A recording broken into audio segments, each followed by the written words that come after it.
1.7-mile track. It is very challenging. Townsend, take us through. Well, guys, no other place on the schedule defines the term urban jungle more than this Houston track. The bumps here are insane in several places. The corner speeds are actually very high. Turn 2 is a tricky little chicane that tempts you to climb the curbs aggressively. We've already seen that corner force some big mistakes.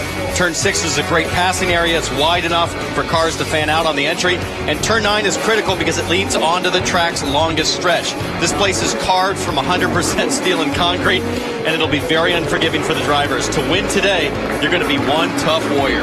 Now, you saw some key overtaking points yesterday if you were with us. As we turn your attention to the starting grid, there's that bump on the front straight, which is that sweeper, which is really technically turn 1. I was talking to Ryan Hunter-Ray earlier today about it, and he said, look, Vizo nearly crashed going through that yesterday. I did my very best to swerve around it, Wally, and just have a smooth passage through. Yeah, but there are some guys that we noticed yesterday. There were some guys that could take that bump and actually make some passes there. You're going to have to hang on. I mean, it's a 50-50 shot if the car's going to stay on the racetrack. But that racetrack you can use. Again, the grid spots are determined as per entrance, as per car entrance points in this championship, because qualifying was postponed and cancelled this morning because of rainfall. T-Bell, what are you looking for today? Well, I mean, let's be frank, guys. We talk about bump. That's a jump, okay? This place is full of opportunities to get it wrong. And I just look for guys that have a good handling on their balance, very confident that are going to get it right today. We love our onboard views in the IZOD IndyCar Series. Let's show you who we have today. And let's start with the man from Spain. Oriol Serbia has the National Guard on board for us. We're going to keep on rolling through this. Some good views. James Jakes, as always, will give us the Acorn Stairlifts viewpoint. His teammate, Graham Rahal, with thanks to battery tender. That's what his view looks like in the blue machine. We have Tony Kanaan, TK, the Indy 500 winner, with thanks to Chevy. And then this is CK. Charlie Kimball carries the Novolog Flex Pen onboard camera. Simon Pagenaud, the Verizon view. And our pole sitter for this race, our championship leader, Helio Castro Neves, carries the Verizon streaming onboard. To download the IndyCar 13 app, simply call ** Indy or search the App Store or Google Play. All the talking is done. The work begins now. They've had a good rest. The majority of the drivers have had a massage. They've rehydrated. They're focused. It's 90 laps. It's nowhere near as hot as yesterday, but still 90 laps on a bumpy, challenging 1.7-mile street circuit is tough. Sato's got troubles. He's not going to be able to get squared up. He is parked. Oh, my gosh. He pulled it in the wrong slot. He's going to be at an angle. The lights are coming on, and he's waving his hand. Got it. Nope, we're going to have to abort the start. That's the voice of Larry Foyt talking to the 14 car. If you can, you'll see Takuma Sato waving his hands. Please don't go. I am not squared up or ready to go. So you simply make that he pulled into the wrong box. He just pulled into the wrong box. And then he stalled it trying to get into the right box. Yeah. I think if he would have kept it running, he could have got it in the box. Well, I think he would have had a reverse. But remember, you can't go past the line and reverse up. Dario Franchitti has troubles as well. You saw that pink car just a little further down. There's Dario. So not only did he get his hands jammed in the window after going round on the parade lap, he may have stalled it or has a clutch issue. Charlie Kimball had a clutch issue yesterday in the initial standing start, and we took 2, and then of course we had that incident with James Hinchcliffe where he stalled on the line and was collected by Ed Carpenter. This is one of those things where when you do standing starts for the first time and you're not used to doing them all the time, you got to remember to check the grid before the race, Wally, to remember where you're supposed to pull in. It's quite possible that Sato knew he was starting, towards the back, but can't remember my left or right. This is yesterday. There's the pink car, the GoDaddy machine of James Hinchcliffe. It stalls. Everybody does a good job. Tristan Vautier slaps the wall, and then poor old Ed Carpenter at the back was presented with a stalled car on the track and could not do it. Just watch this. It's pretty savage. It was pretty violent. It is. When you're racing an IndyCar, you got to remember how low to the ground you're sitting. Your vantage point is you're looking at rear wings in front of you. Ed Carpenter is roaring from the back of the field at the last second. He has no time to react. Jan? And you can see how he lurched forward, did James Hinchcliffe. I checked with the team just moments ago and said, do you know what happened yesterday? They say yes. They won't elaborate. They say they know what went wrong, and they made an adjustment for today. And Hinchcliffe yesterday, when he was speaking with Marty, Wally, he said he knew what went wrong, but he didn't want to discuss it. Yeah, he didn't tell us. He knew it, but... Pretty interesting there. Yeah, we had some heavy rain this morning, and hopefully everybody sees that on the warm-up lap here, because a little bit of water on a very dry surface can be a sketchy thing. Yeah. Yeah, that's. It looks like everybody knows it's there. Yeah, you're right, and that's pit exit, so that's not going to be too much of a problem. But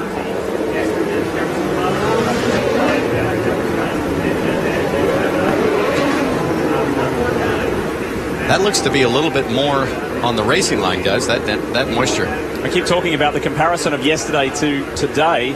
So yesterday's green flag was right on 90 degrees. So here we go. We're regridding. Packing up again. It's the final street course. It's the final double header. It's the final standing start for the 2013 season. They're in the start sequence. It's a Castro Neves Dixon front row. The title contenders are starting 1 and 2. Waiting for the green here in Houston. Marco Andretti bobbled a little on the line there. Castro Neves gets a good start, but so too does Dixon. Dixon sweeps around the outside of Elio Castro Neves, but Elio responds. Pagano's on the inside. Wilson locks it up. very good start. That's the kind of start you want to see on a Sandy start. Good work, guys. Here comes power on the inside of Ryan Hunter-Reay. That was opportunistic, but he capitalized.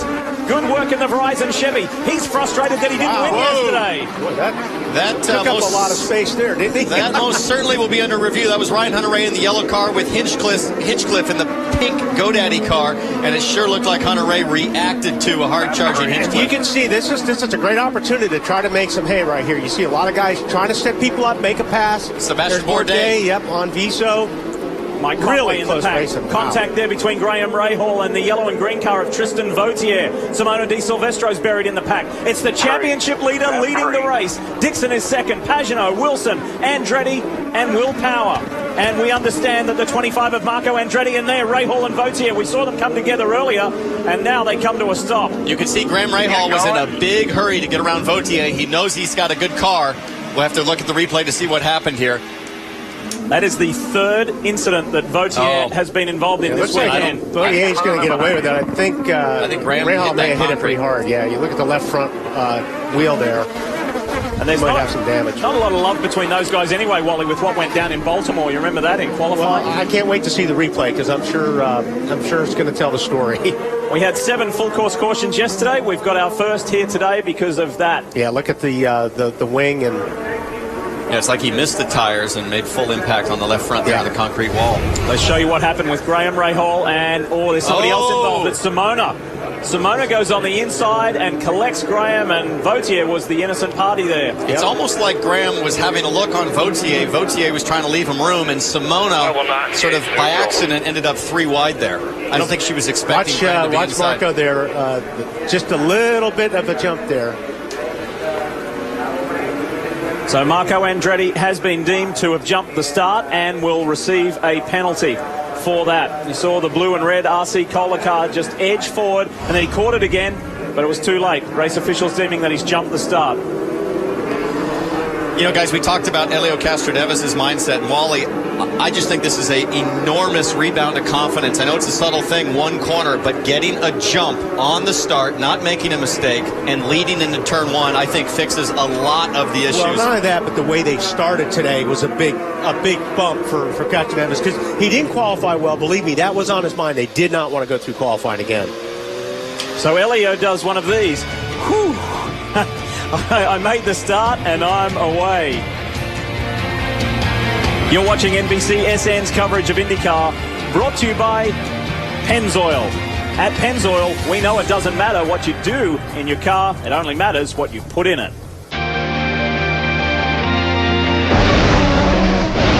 We know some people just can't leave things be. They wonder how much faster this thing could go. What if it weighed less or turned sharper? They know that things can always be better. We count ourselves among those people. Introducing the quicker, sleeker, smarter, best Civic Si yet, made possible by Honda. Honda, proud partner of the IZOD IndyCar Series. Your car. It's been your wingman, dining room, and best friend. Baby maker and baby soother. At Pennzoil, we know it doesn't matter what you do in your car, it only matters what you put in it. That's why Pennzoil is designed to give you unsurpassed engine protection, so you can protect your car and the memories made in it. Save 50 cents per gallon on Shell fuel with a 5-quart purchase of Pennzoil Synthetics. Make it a Pennzoil change. Oh, come on! That's a hole! I hate watching with Ramsey. All he does is yell. They can't hear you, Ramsey. But every time he's come over this year, we've won. And he always brings Bud Light. Little dog won't come out from under the couch. But we're winning. I love you, Ramsey. Bud Light, for the fans who do whatever it takes. Now you can watch all of your favorite sports on your laptop, tablet, or smartphone with NBC Sports Live Extra. With access to over 1,000 live events, you won't miss a single moment. NBC Sports Live Extra, the biggest events, anywhere, anytime. The NHL continues on the NBC Sports Network. Tuesday night, Stamkos and the Lightning take on the Sabres. Then it's Wednesday night rivalry as the defending champion Blackhawks face off against the Blues. The NHL continues on the NBC Sports Network. Still circulating behind the safety car. We're under yellow here on the streets of Houston, Texas for the Shell and Pennzoil Grand Prix of Houston. There's yesterday's hero. That's Simona Di Silvestro. Perhaps today she is the villain. We've got another angle to show you this incident that went down between her, Graham Rahal, and Tristan Vautier, the rookie. Watch this. This is the view from Graham Rahal's car. Yeah, Graham, he's going to set Vautier up on this next right-hander, and he actually did. I mean, he went under there, and they both gave each other enough room. Unfortunately, Simona hit the curb and really took them both out. Well, hang on. That's really avoidable contact because she hit that curb and lost control of the car. She did and ran into Graham. She did, Wally, but let me play the role of sympathizer here for Simona a bit. Graham popped, Simona popped. It reminds me actually more of the Power and Dixon incident back at Baltimore, and I think we got to see it from a different angle. But Simona was thinking, I've got to make a move, and I'm going to get Graham to see me in the mirrors. But the problem was Graham was going for a move and expecting Vautier to see him in the mirrors. Yeah, but I think it's a chain reaction. You're going 3 wide into a left-hander. But she wasn't planning. She was expecting 2 wide. And we need to tell you that that move is under review from IndyCar race officials. Quick reminder, Wednesday night is rivalry night here on NBCSN. This week, the defending Stanley Cup champion Blackhawks head to St. Louis to battle the Blues. It's Wednesday night rivalry. Coverage begins at 7 Eastern right here on NBCSN. Kevin? Well, there's obviously concern with the contact about Simona Di Silvestro's car. She radioed in and said, I think it's okay, but the team is still keeping an eye on it. They said they won't know for certain until they restart. Jan? And Kevin, the situation for Graham Rahal is he made a pit stop and they changed the nose on that car, and so it was only a front wing issue. They don't believe there's any suspension damage, so he also is back running. Might not be any suspension damage, but there's no way the front toe is in line on that thing after hitting the concrete wall. But these cars are so tough. We've seen that all year. Heavy contact with concrete, and the Dallara is so robust. We are ready to go racing, but before we do, here's Marty. And guys, something from Scott Dixon on the radio. He just said something is coming from Helio Castroneves' car. He took a closer look and he said oil is coming out of Helio Castroneves' gearbox. He said my car is covered in oil. We'll have to watch that. The championship leader possibly with a problem. Well, remember what happened yesterday. It was that gear cluster problem. Green flag flies. Castroneves is your leader. Dixon, Pagano, Wilson, Power, Andretti, and Ryan Hunter-Ray ahead of his teammate James Hinchcliffe looking to rebound today. Boy, this field is spread way out. Now, if you're Dixon, obviously if you got a better car, you're going to try to get around him because you don't want oil all over your visor. But you're also sitting there saying, hey, if there's that much oil coming out, his time is limited. Exactly. So he doesn't have to push. But like I said, oil on your visor means you can't see. And so we just heard Scott Dixon say oil everywhere, man. He is going crazy right now because he can't get too close. He's probably having a hard time seeing, and there's a good chance he's fighting traction issues with oil coming onto the track. By the way, just to follow up, I think you won that argument, Wally. Simona Di Silvestro, we understand, was ordered to make a drive-through penalty for avoidable contact. Well, it was a nice try. The big story still surrounds Helio Castroneves. He lost 41 points in his championship lead yesterday, and there, look, fluid on the lens of Simon Pagano's car. It's hard to tell if that's water or oil, but if he's getting it, then it really is spraying out the back of that car. Justin Wilson working on a move on him. Look at this, thinks about it, down into turn 2, and all of a sudden, Will Power has arrived on the scene. What was that? Something flew off Pagenaud's car. I believe that was a piece of debris on the track that actually picked up the front of Simon's wing and then flung off as he raced by. Gotcha. For those of you just turning on, Scott Dixon sitting second, Power on the inside of Wilson. That was a great move. Yep. This is the penalty being served by Simona Di Silvestro. But the story is Castro Neves has oil leaking from his car while in the lead. And Dixon is growing furious and frustrated. And Dixon wants by because of that. Like I said, that oil is probably, like Townsend said, is getting all over your tires. It's getting on your visor. So, yeah. Oil. Yeah, we've told him, Scott. We have told him. I mean, he can be saying that all he wants, but unless the officials see clear signs of smoke or oil. Do you see that? He just tore off one of his tear-offs already. We're only a few laps into this thing. And that was Elio Castro Neves who ran over that piece of debris, and then Simon Pagenaud picked it up. You know what? Up. That's off of his car. It certainly looks that way. He hit that bump so hard it broke something off of his car. So far, so good for Elio, though. What Scott Dixon has to do here is, of course, he's got to finish the race. He needs the points, but in order to force Castro Neves to a mistake, it might be better for him to just fill the mirrors. Look at Will Power up in the inside of Pagenaud. Great pass. Here comes Wilson. In 2 laps.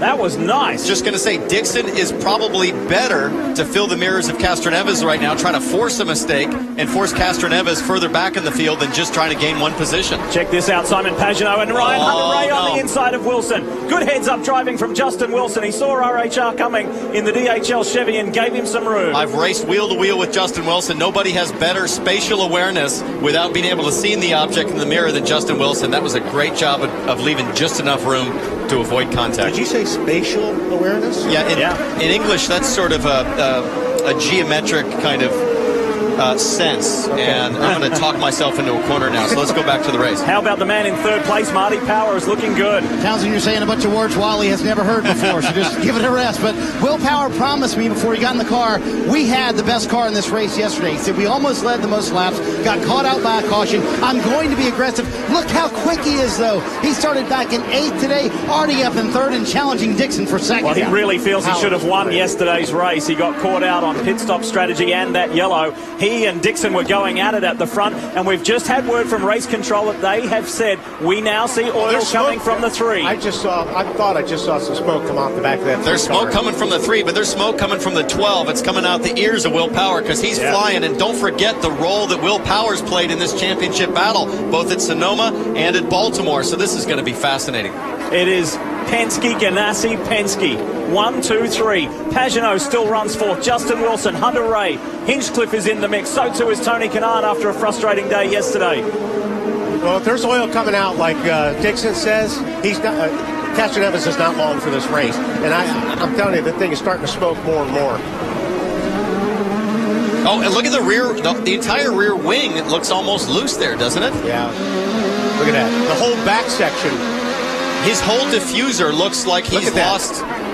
There's 4 bolts that go in and hold that thing. That whole thing looks loose. See the smoke coming out? More smoke. Oh, yeah. History. That's the back of the gearbox. Yep. It's almost like the whole rear cover's coming off. Yeah. He's done. He's done. Oh. Castro Neves is done. Unbelievable. Can you believe what we have seen this weekend in Texas? Coming here with a 49-point championship lead. What do you got, Elio? What do you got? Watch out, guys. And he's out of power. Yeah, you should be waving the yellow, not the green. Wow. Wrong flag. Wow, this is huge. Pull it out of the way. Pull it out of the way. Castro Neves has seen his championship chances. And if he can make it back to pit lane, Lee, they could fix this thing and still get him out to get some points. I just don't know if he can get back. Well, even if they fix it, Townsend, he's going to lose so many laps on this deal. But every point counts in this deal. But I'm just saying, these guys are... He is stuck on track. They will probably go to full course yellow, I would imagine. And those Penske boys on that Shell Pennzoil Chevy yesterday worked tirelessly to fix that gear cluster, get Elio back out. And this is shaking his head like, I cannot believe. And there's the full course yellow. I was 3rd. It's But you're right. It looks like the whole rear section of that car came loose, like you said, where the box is. Yeah, and of course, once you pull that off, it's oil sitting in a reservoir for the gearbox. Yep. Second yellow. Second yellow. Vibration before that. Not sure what it was, but I did feel vibration. And that is the voice of a dejected man who has led this championship for the majority of the year. He came to Texas with a 49-point lead. It was slimmed, it was trimmed to 8 yesterday. And Roger Penske's man has now seen his chances slide away. Let's listen in here to see on board what might have happened here. Let's listen.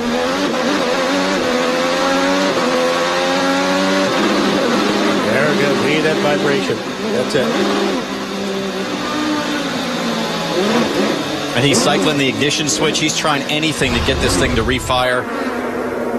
And I'm just stunned, guys. I mean, the deja vu for the Penske team in the championship battle through Briscoe, through Will Power, and now with Castroneves. I mean, just, it takes your breath away. Oh, look at the whole wing. The whole side of the wing off of Marco's car. So the whole side plate's gone. Tough start to this race for Marco Andretti after being deemed to have jumped the start, and he was penalised for that. Simona Di Silvestro also penalised for avoidable contact early in the race. But the big story, the headline story, is the massive point swing that has occurred here in Texas this weekend involving that man there, Helio Castroneves, and Scott Dixon. Roger Penske cannot believe what he is seeing. And these guys just gutted.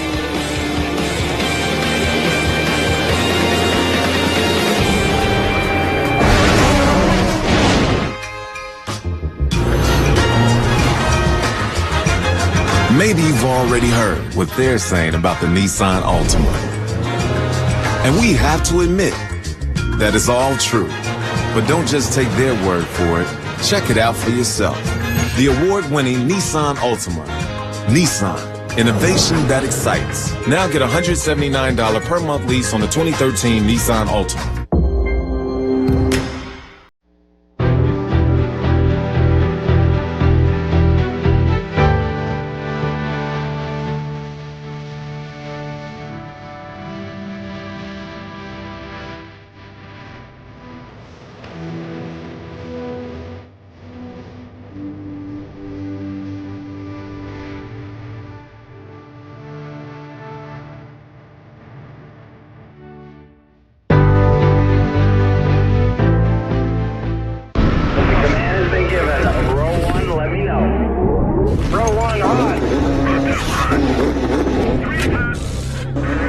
Live in-car cameras. 4-in-1 mosaic.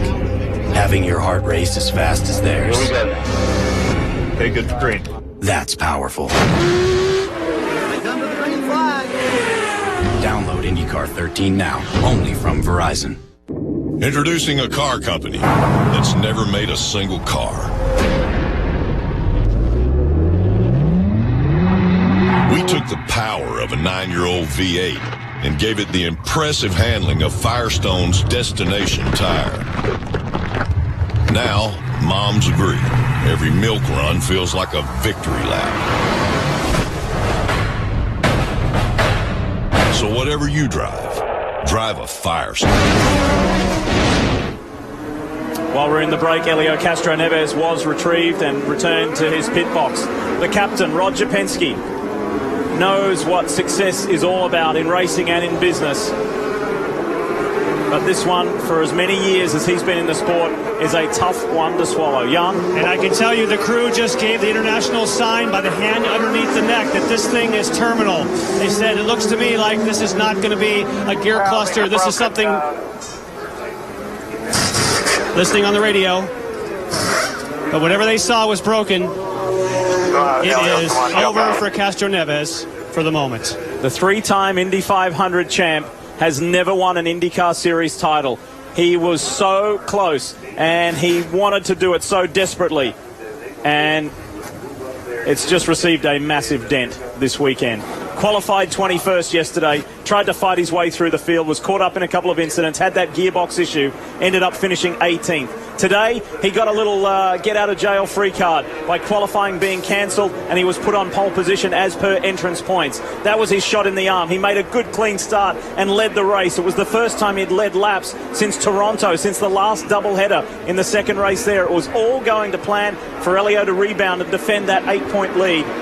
And as quick as you like, it's just gone away, Jan. The final word, it was a gearbox housing has broken. So the actual physical housing of the gearbox has cracked and broken.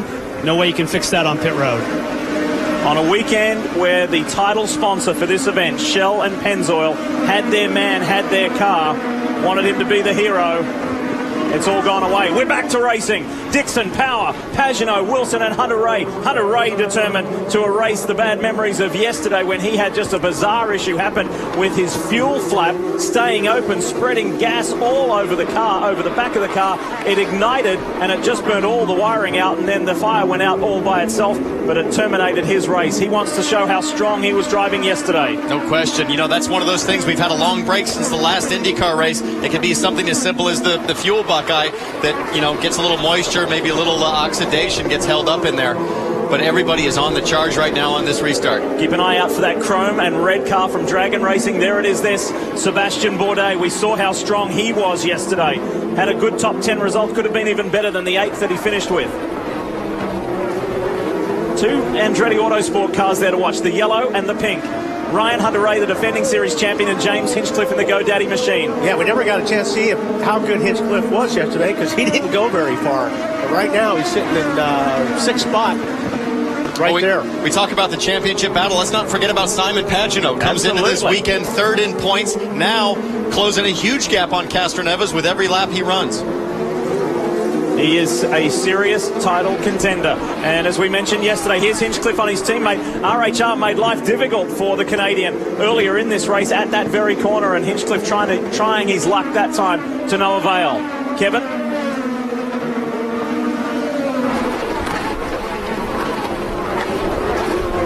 Well, the day has gone from bad to worse for Marco Andretti. Penalized for jumping the start, goes to the back. He came into pit under caution, came back out, had to come in 2 laps later. You see the rear wing there. They hit a piece of debris. He didn't make contact with another car. Under caution, debris did that much damage. We talked about the concrete jungle, man. This place is hard on equipment. We'll have to see who can survive the full 90 laps today. That's what it is. It's about survival, isn't it? The weather was the grueling aspect yesterday. Today, it's just the track, the time, and the laps. And we're already verging on that 20-lap margin. Who's the biggest mover in this race? It's the Italian sensation, Luca Filippi. He's made up 11 positions on his starting spot. There's our race leader there, 2nd. Dixon over Power over Pagenaud. 4th is Wilson. Hunter Ray is in the top 5. Kanan, Kimball. And there is Elio Castroneves. He does not want to take his helmet off yet. He's not quite ready to talk. He's chatting with Jan off camera, obviously. He just wants to go to a spot where he can get his thoughts together.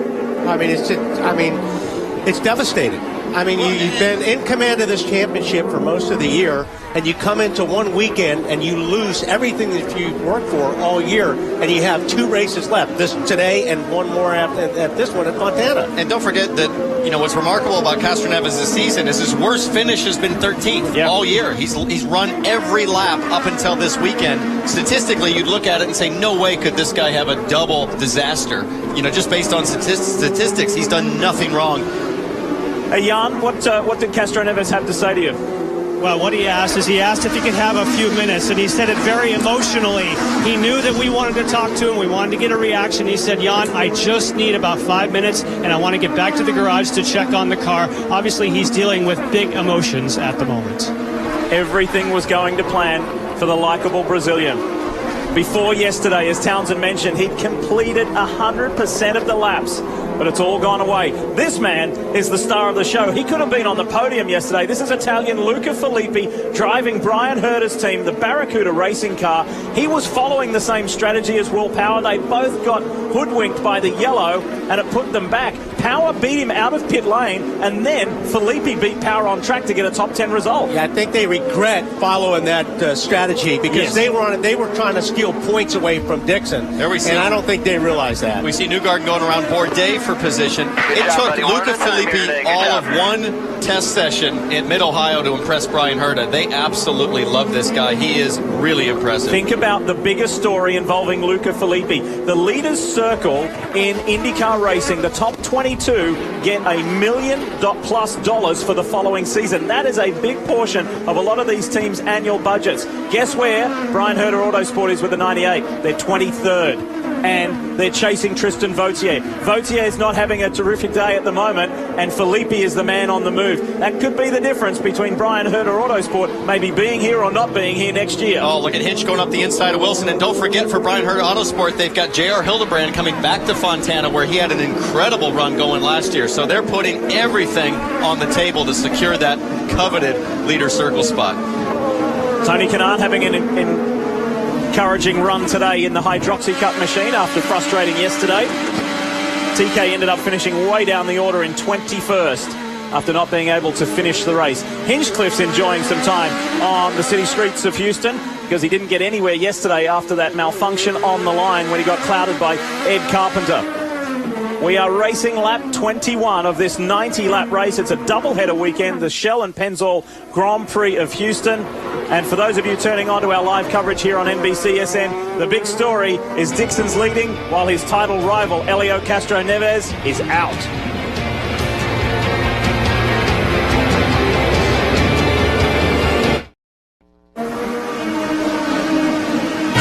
Sunday night is football night, and tonight San Francisco hosts America's Game of the Week as J.J. Watt and the Houston Texans take on the 49ers. Bob Costas hosts Football Night in America. Coverage begins at 7 Eastern, 4 Pacific, only on NBC. Both teams are at 2-2 on the season as we stand, and there is the home. It's unbelievable. If you've never seen that in the flesh, that Reliance Stadium is monstrous. Home of the Texans. Quick little stat here for you, comparing J.J. Watt and Simona Di Silvestro as far as how they go at their maximum. Yeah, working at 10/10. Look at Simona, 63 green flag laps yesterday, so she's working at 10/10 for an hour and 4 minutes. J.J. Swat, the beast, knocking down those passes. He's only working at 100% for 7.5 minutes during an average game. Pretty fascinating statistic. Any of you wonder if this is an athletic exercise? You bet. Very heavy steering loads, pounding across the curbs. You are gutted at the end of one of these things. You know, yesterday, Pagenaud's car was not very good at the beginning of the race, but his car came on really, really, really strong once he got about 10 or 15 laps on it. Marty, you know, you said they made some changes, but boy, they got to be looking to going back the other way because he is holding these guys up as Hunter Ray makes the pass. Goes for the pass, and he might lose more. Wally, I was going to say, how wide can you make an Indy car? Not wide enough for Simon Pagenaud right now. He is screaming loose inside that car. You see Justin Wilson looking on the inside as well. He said the car just has completely gone away in the last 3 or 4 laps. Rob Edwards told him on the radio, dude, I need 3 more laps. Give me 3 more laps, and then we can bring you in for a pit stop. All of these leaders going to pit very soon. How much damage will be done in the next 3 laps? So that's the question as Hinchcliffe almost gets into the back of Wilson, and Wilson almost into the back of Simon Pagenaud. The Frenchman is just hanging on. We're trying to get you in as soon as we can. Hinchcliffe on the inside of Wilson. What a move. Great move. Absolutely surprised Justin. He's going to lose another spot to Tony Kanaan. And all of this is because of Pagenaud holding these guys up. And look at RHR. He's disappeared, Wally. Hunter Ray's just taken off. This is the hardest thing to do as a racing driver. As we see Filippi's the first guy in the pit lane, is to hang on with a car that is just evil. It wants to spin out in every corner, and you're desperately hanging on to get to your fuel window and get new tires on. This is the man who just stormed his way through the field, making up 11 positions before this initial stop. Franchitti is in as well. Interesting to see Franchitti come off of reds and put the softer red tires back on while Filippi opted for the harder black compound tires. So be interested to see how that plays out in terms of durability. Here comes the Barracuda racing car. Yesterday, it didn't. I thought the same thing counting yesterday's race. But I'll tell you what, both the tires performed really, really well yesterday. Bourdais on the inside of Kanaan, and Kimball tried to do it as well. Boy, that was a sharp move from Bourdais, the man who won twice here on this Reliant Park Stadium circuit. back in 2006-2007. Newgarden is in the mix as well. He and Bourdais were going at it earlier. Bourdais won the better of that battle. Here comes Kimball to the pits. Been a great season for Charlie Kimball. Obviously his first win. He comes on to pit lane here. Let's see what he puts on for tire compound. Newgarden's coming with him as well. 3, 2, 1, hit your mark.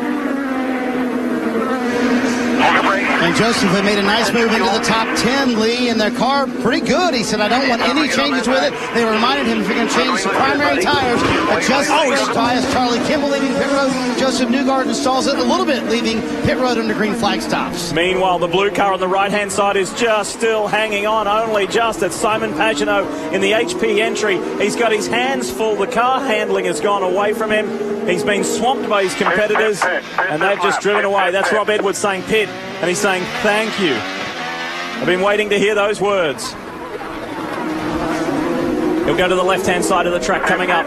One thing Hintz just got to be careful of is, I was just going to say, when Pagenaud pulls off, not to get into the back of him and be caught out by surprise. But no issues there. Hinch is on his way. His lap time should speed up. These guys that were quickly behind Pagenaud lost a lot of ground to the guys that they were running with earlier.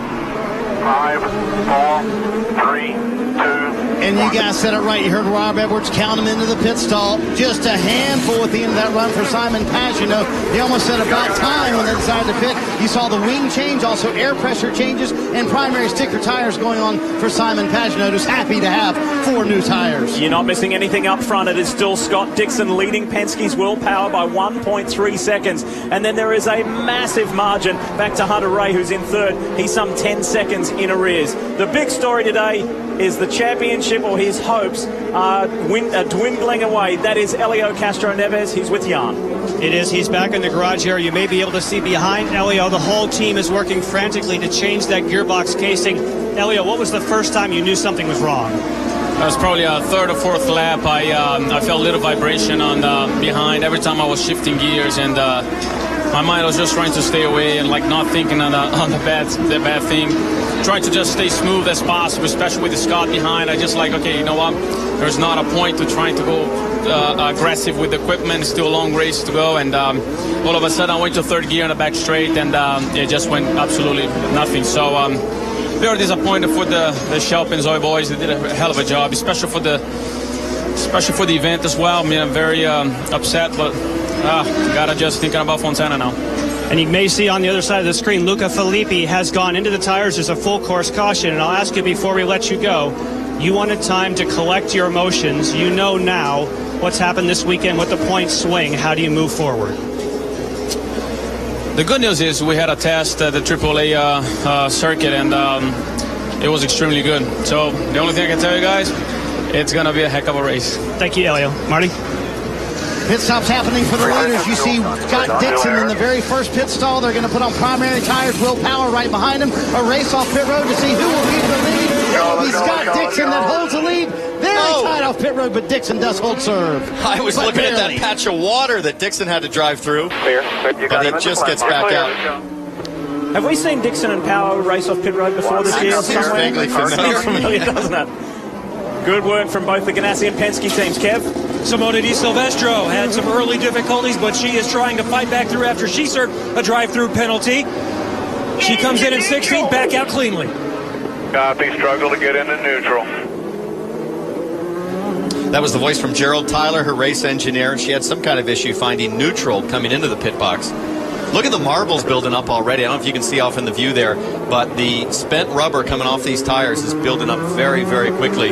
And earlier we saw a shot of Simon Pagenaud getting off into the marbles. I wonder if that's played a role here in Luca Filippi getting off course. And you'll notice the pink sidewall tyres, they are the primary tyres for all of the Andretti Autosport guys, because James Hinchcliffe with that different livery this weekend. The pink, there it is right there. It is to help raise the awareness of breast cancer research. The month of October is Breast Cancer Research Awareness Month, and all of the Andretti Autosport guys are running those pink wall tyres. Here's the race off the pit road with Scott Dixon versus Will Power. Look how close it was. And they'll be on the radio telling Scott Dixon, outside, outside, outside. He'll be thinking, I need to be outside because there's water on pit lane. That was tight. These two guys that were going at it yesterday until a pit stop and a yellow separated them. It's going to be another Dixon power battle to the end.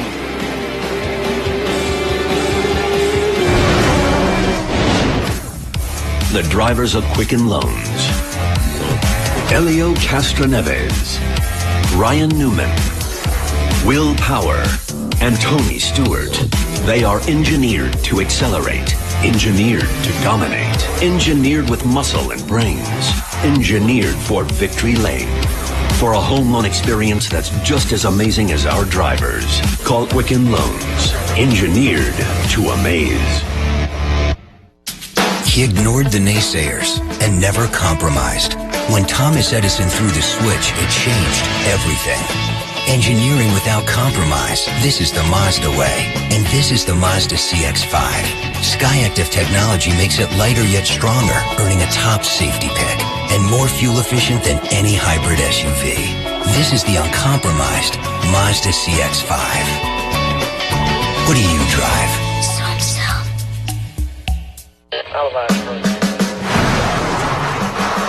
For the police, this car is finished. 90,000 hard miles, but I'm hoping for another 300,000. They used Mobile One for performance.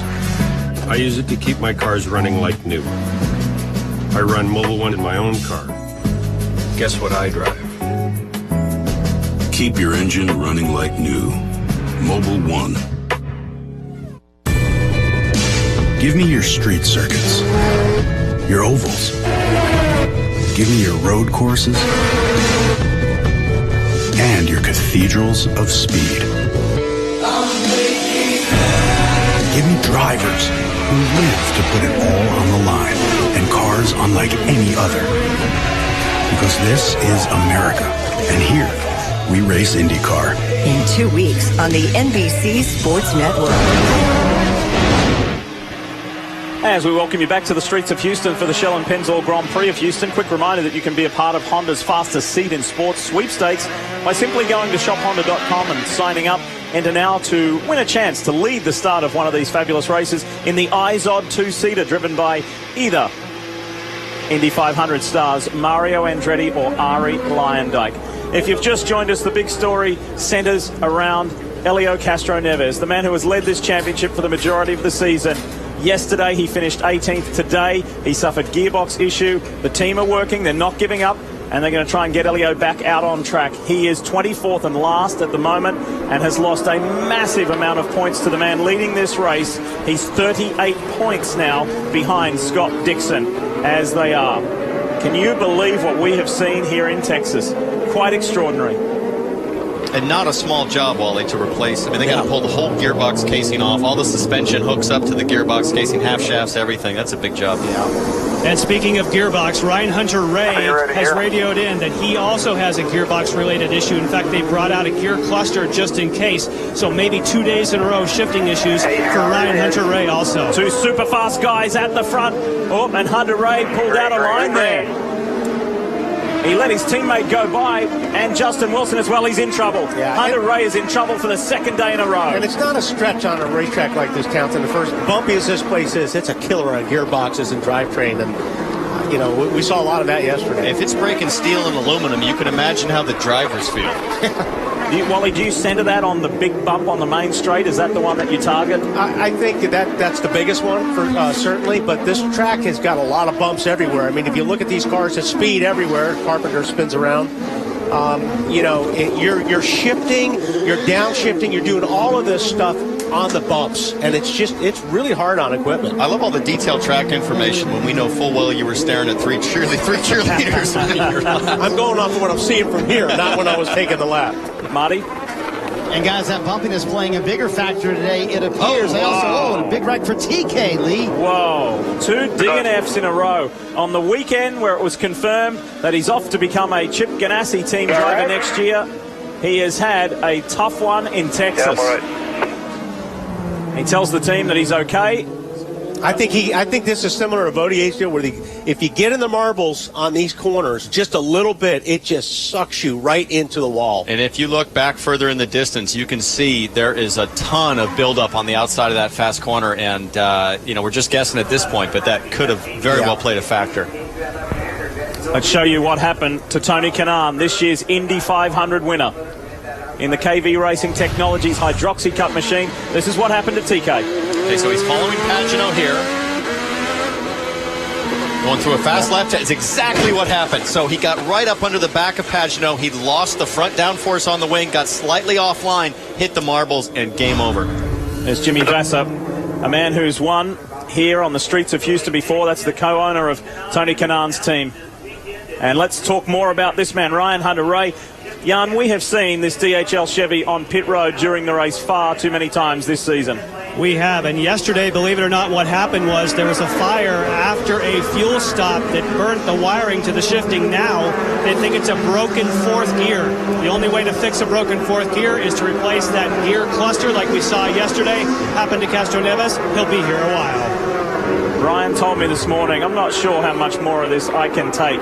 In his championship defense season, it's been one to forget. More from Houston when we come back. You're watching the home of open wheel racing, NBCSN.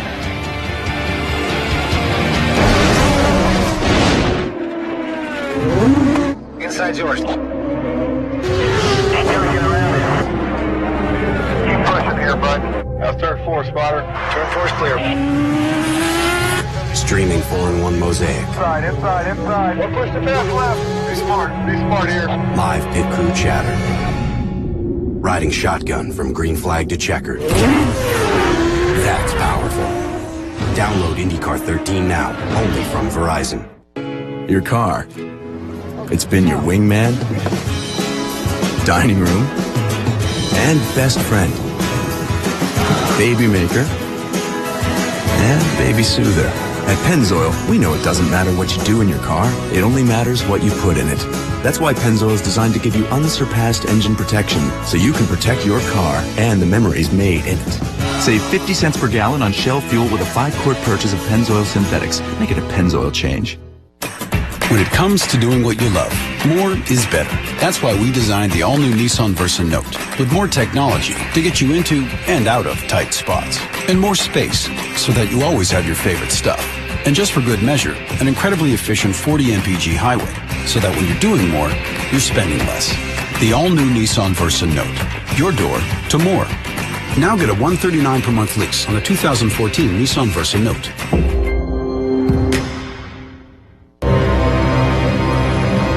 Legendary durability, impressive mileage, Firestone tires. Whatever you drive a Firestone. It's the final days of the buy one, get 3 free sale on a huge selection of suits and sport coats at Joseph A. Bank. That's 4 for the price of 1. Final days, buy one, get 3 free. Only at Joseph A. Bank. Quick reminder about the Formula One World Championship. It continues Saturday night at 1:30 Eastern.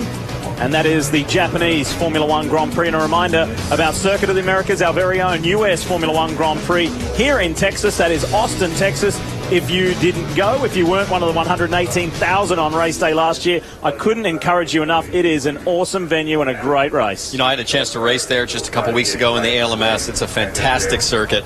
And Formula One, especially next year, can't wait to see Kimi Räikkönen back at Ferrari. Should be a blast. So the work goes on at Andretti Autosport while we are under our 5th full course caution, and that was for a heavy crash by Tony Kanaan. Here is his countryman, Helio Castroneves' team at Penske, working on the Shell Pennzoil Chevrolet, replacing that gearbox, trying to get him back out on track to salvage whatever points he possibly can. Just looking at the level of preparation from Team Penske there, not only do they have a spare gearbox, they have the spare gearbox with all of the suspension, the drivetrain, electronics fully mounted to make a potential change like this as quick as possible.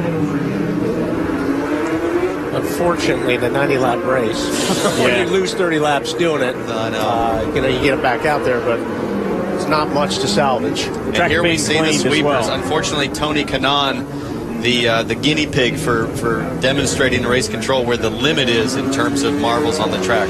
Guys, I want to take you back to the beginning of the year at St. Petersburg in Florida, where this man here, Scott Dixon, started 20th. He qualified horrible, and he was so frustrated. So was his teammate Dario Franchitti. At the airport that night on the way home, after the race, when he drove from 20th to 5th, I saw his manager, former F1 star and sports car star Stefan Johansson. Stefan said to me today, that drive is a champion's drive today. And he said, that's what I love about Scott Dixon. Here we are all those rounds later, 18 rounds later, and this man is in the lead of the championship as they run. And he's been driving like that forever, meaning unfazed. Unfazed when I raced against him in Indy Lights, unfazed as a champion. And that consistency is what is the hallmark of Scott Dixon. He comes to every race with a game face on. When you think of Houston and you think of IndyCars, you of course think about Supertex. AJ Foyt, there he is, one of motorsport's greatest ever. And we'll hear from him on the other side of the break.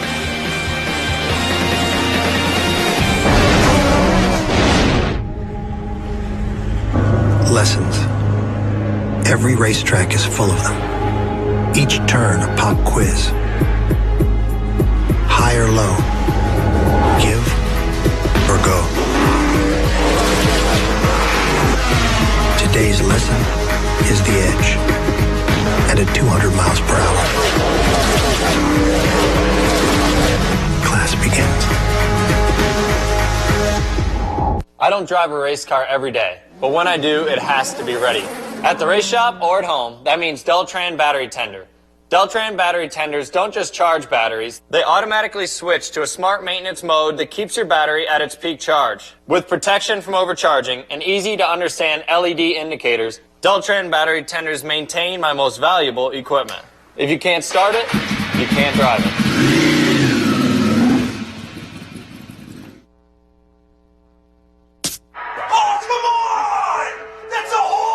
I hate watching with Ramsey. All he does is yell. They can't hear you, Ramsey. But every time he's come over this year, we've won. And he always brings Bud Light. Little dog won't come out from under the couch. But we're winning. I love you, Ramsey. Bud Light, for the fans who do whatever it takes.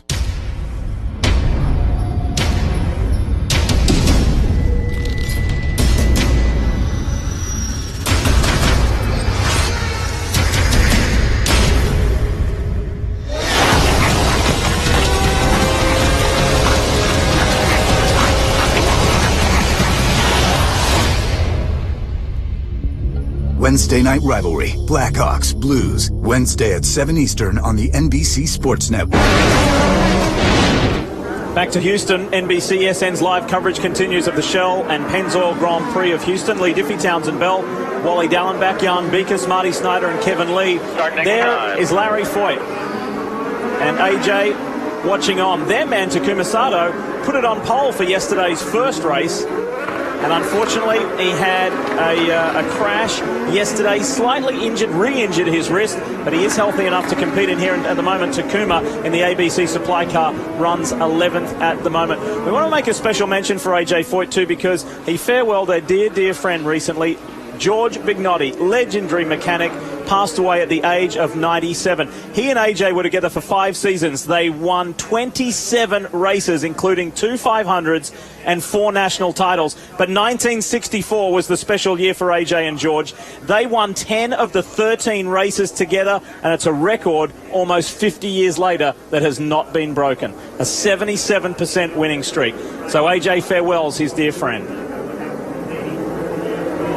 And the work goes on at Team Penske to try and get Helio Castroneves back out on this track. Helio's got the hands device and the helmet back on. And with his friend Tony Kanaan out of this race, he can make up laps on Tony and get more points. Hunter Ray is pit bound. He may be able to leapfrog Hunter Ray. Every single point counts. At the moment, the deficit is 38 points to this man, Scott Dixon. The way this championship has chopped and changed this weekend is just staggering. And on a track with so many issues, I can only imagine what Dixon's going to think when he sees Castroneves back out there 20 laps down. And he's got Castroneves' teammate right on his gearbox, ready to go racing in Houston. Let's do it again. The end of the 5th full course yellow. Sebastian Saavedra, James Jakes, they are legitimately 3rd and 4th. They are massively off pit sequence compared to everybody else. But these yellows have helped. There was a problem there for Dixon. And Power nearly rammed him. Well, Power got a really good restart. I mean, normally Dixon gets away and he gets 4 or 5 car lengths. But, boy, Power was all over him. And there he goes. There is the pass for the lead. And Scott Dixon is smart to not challenge too hard. Well, he's coming right back now. He cannot afford to DNF. Getting caught up in a silly battle with Will Power based on the spread he's got in the points right now. Is Dixon in trouble? He's taking a while to build the speed. Saavedra was all over him. Bourdais on the inside. 2 positions in the 1 turn. Oh, boy, he is lucky James Jakes was watching his mirrors. There is no way he'd make that corner if Jakes didn't back off the apex. How about that? Bourdais is racing in the Dragon machine. I think these guys have some pickup on their tires. When those sweepers come out and clean the marbles, a lot of that stuff can kind of fall out on the racing line. You pick it up. It takes you, several corners to get your tires cleaned up. And guess what? When you're leading, you're the first guy through all that stuff. Exactly. So Dixon picked a lot of it up, I bet you're right. Let's ride with Simon Pagenaud on the first flying lap. The Frenchman building back to speed. Is he going to be in the groove? Wow, Vizo thought about it at turn 1 at the sweeper on James Jakes. Down into turn 2. Here he goes. Both boys cut the corner. No advantage gained. They stay in the same positions. Almost looks like that was choreographed.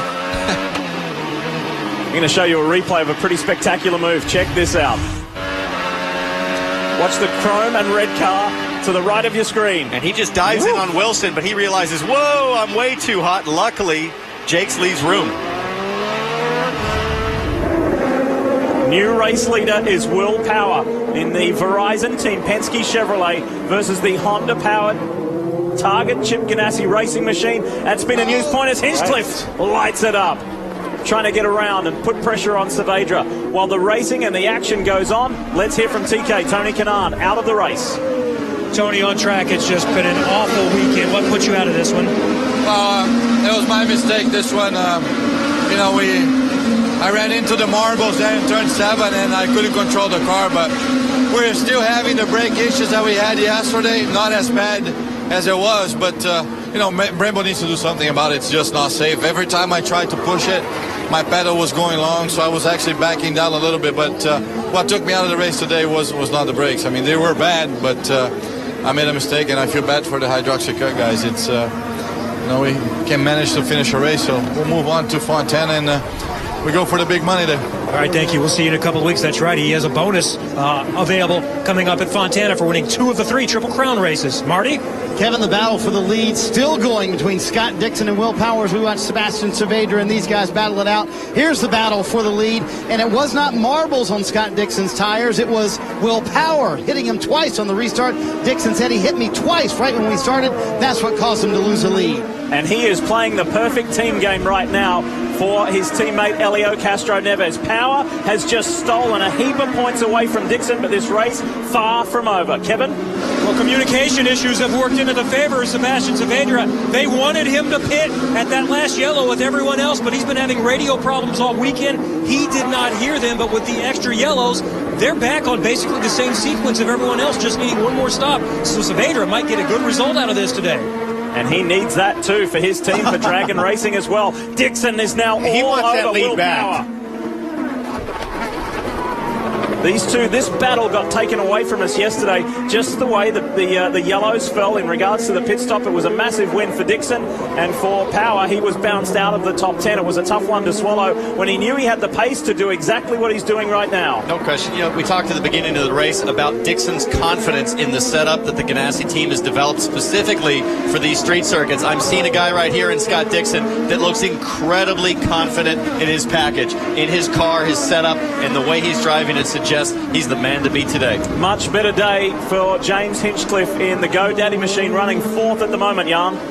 Yes, as you say, Lee, what a difference a day makes for James Hinchcliffe yesterday, not even getting off of the start. They made those adjustments to the car for the standing start. Obviously, now he had a good getaway. He is on a good pit strategy. You heard Kevin talk about the situation for Saavedra. He does only have one more stop, but he is on a different pit cycle, meaning he has a lot more time on those tires. This is an opportunity for Hinchcliffe to pounce. It's the first time he's looked racy all weekend, now gaining confidence. Boy, you're right, though, Jan. If this thing stays green, Saavedra's sitting in an excellent position. He is, but if those tires continue to go off, Wally, we've seen a lot of mistakes out of Saavedra this year, and as we talked about earlier with Pagenaud, it's just like Pagenaud. He's got a field full of black tire drivers behind him. He's got to avoid a big mistake, or else that whole strategy is gone. Saavedra has only had 2 top 10s this year, and one of them was most recently on the streets of Baltimore. We haven't seen him run this high before, so this is encouraging for the young driver in the Dragon Racing machine. Don't forget, yesterday this position swapped because of pit lane. Sure. So when we get down to making these pit stops, it's going to be interesting to see how these guys play it. There's a Penske car leading. There's a Penske car about to re-enter the track. Castro Neves is back to try and grab as many points as he can.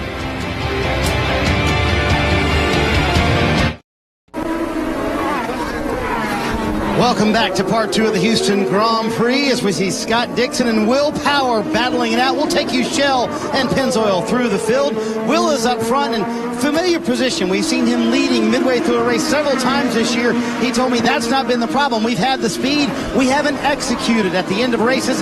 That's what we need to do today to finally finish one off to get a second win of the year. Behind him, Scott Dixon trying to get that lead back, trying to gain more championship points. But they told him on the last stop, Scott, we've noticed the car bottoming out much more today than it was yesterday. Be careful of those bumps, Kevin. Well, Sebastian Saavedra has come all the way from 24th through 3rd. His last pit stop was on lap number 12, so he's going to need to come in fairly soon, but he's back on sequence with everyone else. He's had a pretty good car all weekend. Jan? And James Hinchcliffe and their team know that Saavedra is going to pit shortly, so they've told him, just mind your P's and Q's. They know that Bourdais is closing in behind, but they said, we know Saavedra's in, just hang with it. And Sebastian Bourdais was one of those we were watching coming into the weekend, not only because he's been on the podium for the last 3 street races, because he had won the only 2 Champ Car races on this circuit. Car was good yesterday. He felt like they were very much disadvantaged by the pits being closed under a yellow. Car obviously good again today. Kevin, this is becoming a familiar sight once again. Justin Wilson solidly in the top 10, running in 6th right now. He's on the same sequence as Dixon and Power, so he'll pit at about lap 60 or so. He was a little frustrated with lap traffic earlier, but this team has been doing so well. 3 straight top 4 finishes. Jan?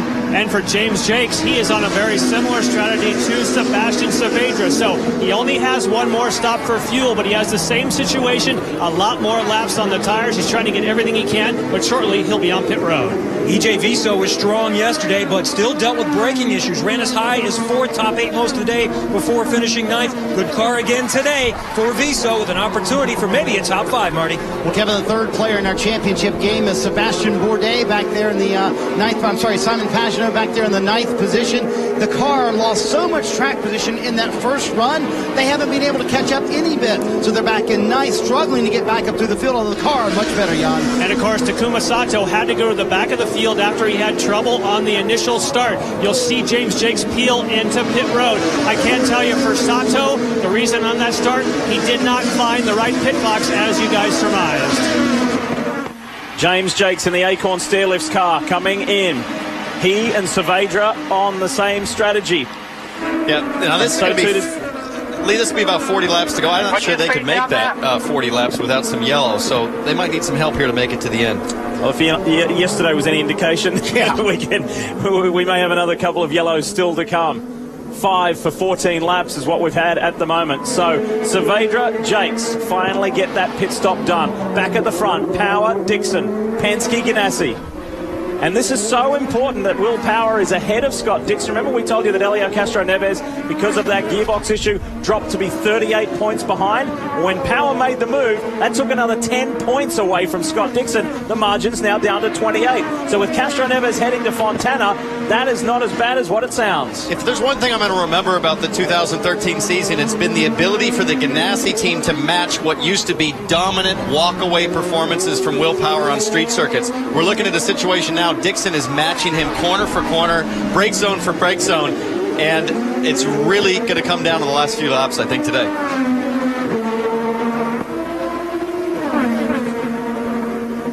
Sweep through 5, the run up to 6. And we're into the second half of this doubleheader weekend in Houston. It's the last street course race of the year. We finish off on an oval in Fontana. The question begs, who's going to get this one?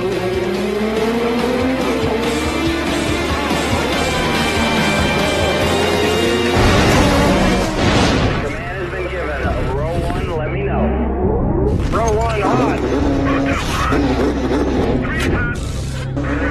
Live in-car cameras. Race car rolling. 4-in-1 mosaic. Having your heart race as fast as theirs. Here we go. Hey, good for green. That's powerful. Download IndyCar 13 now, only from Verizon. The scientists at Shell have created Shell V-Power Premium Gasoline, which actively cleans for better performance, helping make the roads more exciting to drive.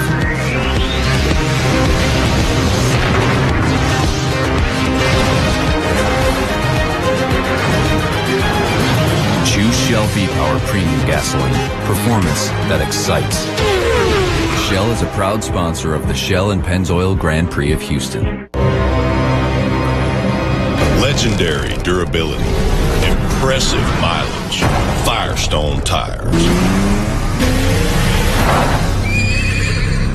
Whatever you drive, drive a Firestone.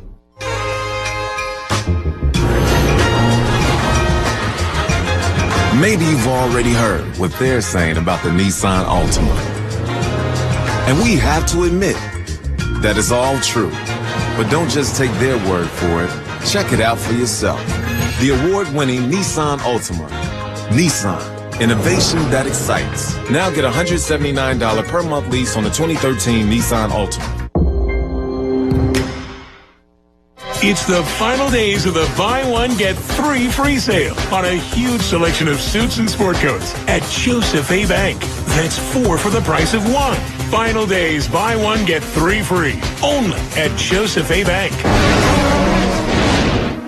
At the conclusion of today's 90-lap race, there is just one event left on the 2013 IZOD IndyCar Series schedule, and that is at Auto Club Speedway, Fontana, in 2 weeks' time. We'll be in California to wrap this thing up. And who will it be? Will it be Scott Dixon? Will it be Helio Castro-Neves? Will it be Simon Pagenaud? Pagenaud's hopes are drifting away here in this race right now. He's running 7th, and that's not enough for the Frenchman. So it's going to come down to 2 yet again for the 8th year in a row.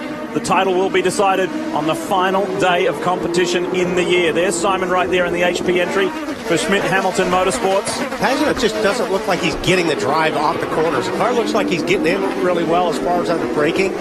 But I know he was complaining about loose earlier, but just looking at it, it still doesn't look like he's getting off the corners that well. On board there with Super Chuck. Charlie Kimmel's given a really hard time to Takuma Sato, looking up the inside, sticking his nose everywhere, and nobody's harder to pass than Takuma Sato on a street circuit. I think Sato's done a really nice job today. Remember, he's driving slightly injured. He tweaked his wrist yesterday when he crashed at turn 3 and went into the tyre bundle. Just the wheel ripped in his hand, and he went and got checks on that. He decided that he was going to drive today. That's last year's Fontana winner in the Fuzzies entry, Ed Carpenter. He's pits, serviced, and sent. Just want to talk about Fontana. You know, that race used to be a pack race, easy, flat, big packs going together. It's such an unpredictable race now. The drivers are on the edge of their seats, just hanging on the whole race. It really bodes well for an awesome championship finish. Ryan Hunter-Reay has had the DHL Chevy fixed, Wally, but he's down in 22nd position after spending an elongated period of time on pit road. I was just going to say, remember last year at Fontana, things went, as far as the championship goes, anything can happen in that last race, as we saw at Fontana last year. And we've seen that underscored here this weekend with the massive swing in the favor of Scott Dixon over Helio Castro-Neves.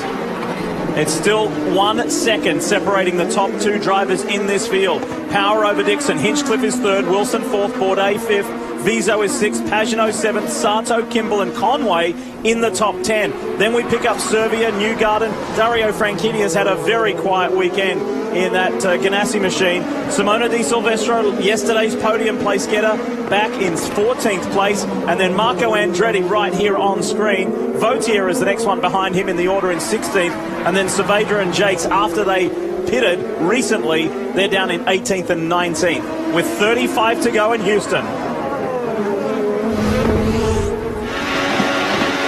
On board with Simon Pagenaud. And we're going to watch. Whoa, who's that? That's Takuma Sato right up the inside. You're clear, you're clear. No attack, no chance. Yeah, what I've been impressed about this racetrack, guys, is that you're able to do that. It's tough to do that on a lot of street courses because there's not enough room.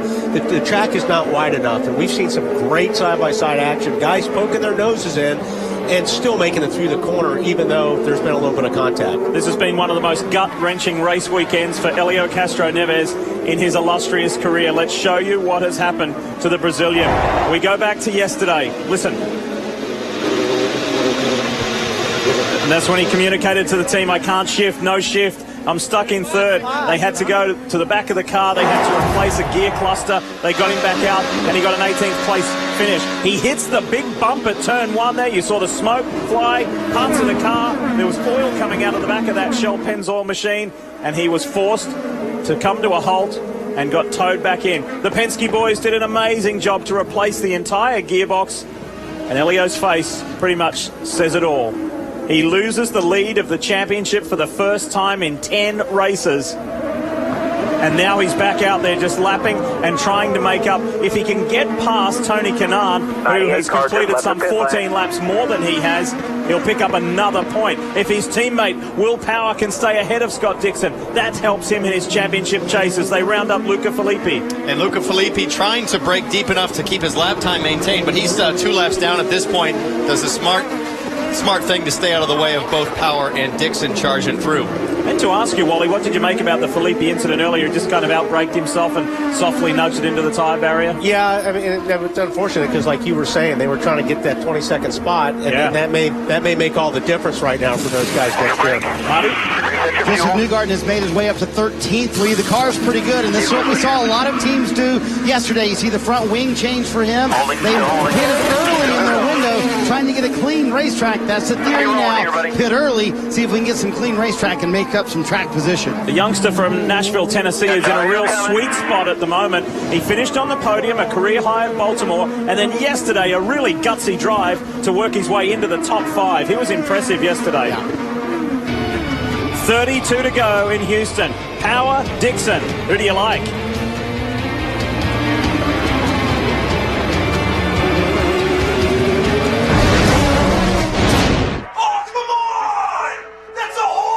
I hate watching with Ramsey.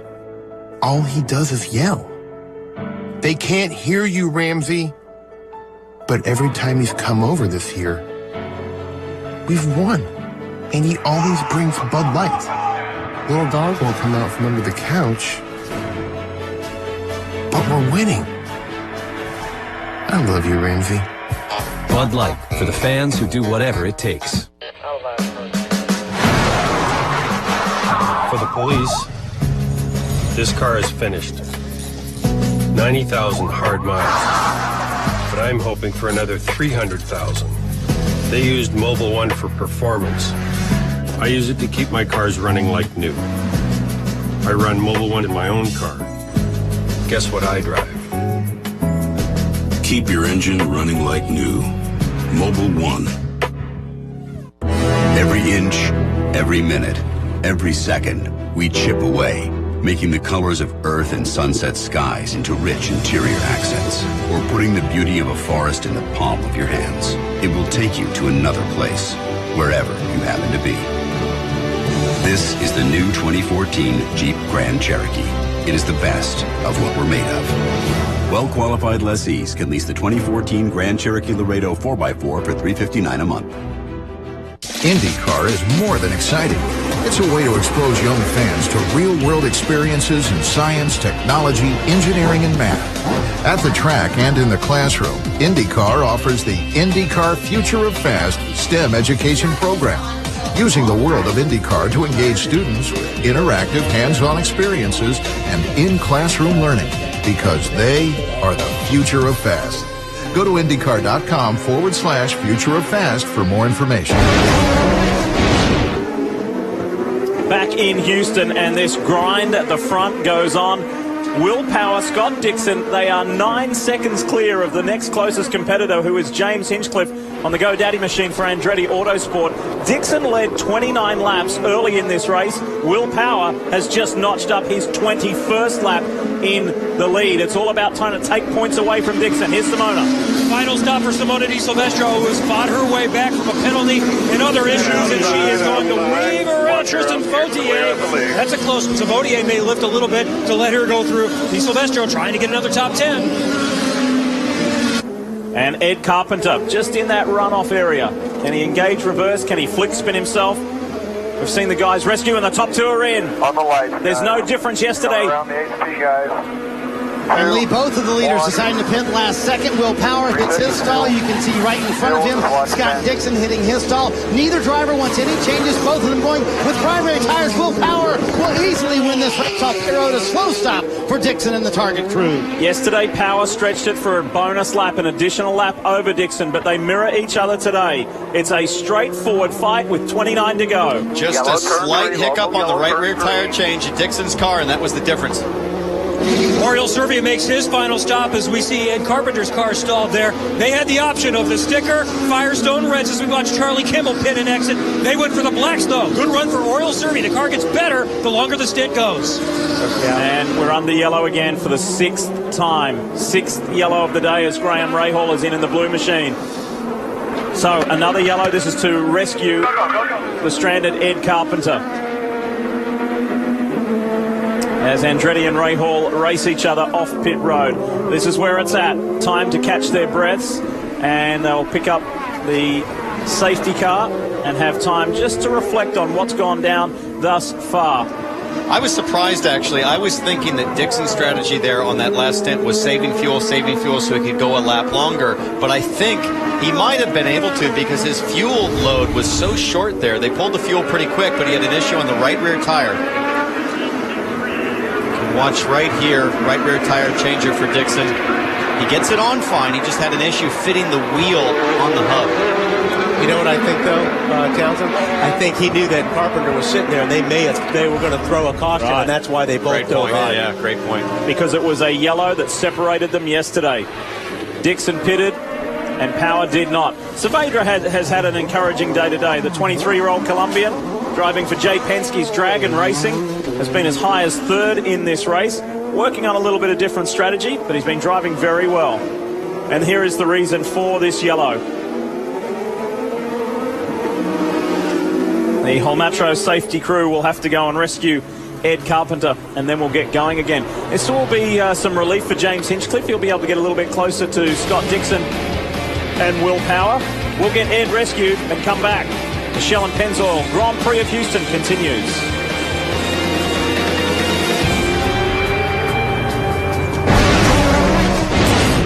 A way to see the unseen, leading to radar, forever providing early warnings and safer journeys. The conviction to create a safer journey is the Mazda way. The Mazda 6 uses radar, lasers, and sensors to detect objects and even apply the brakes for you. Introducing the modern sports sedan, the Mazda 6. What do you drive?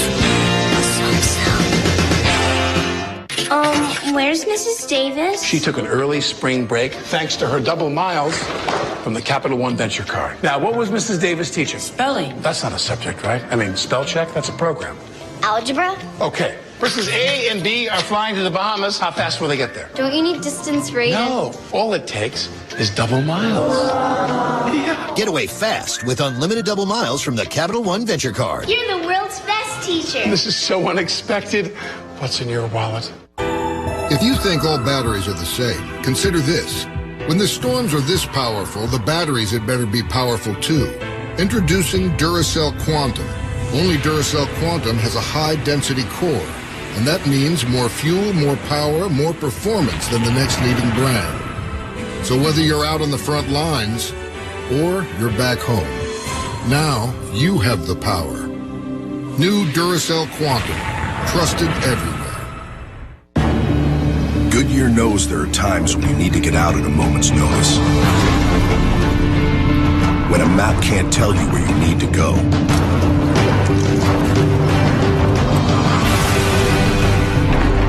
And you need to get there on-road or off.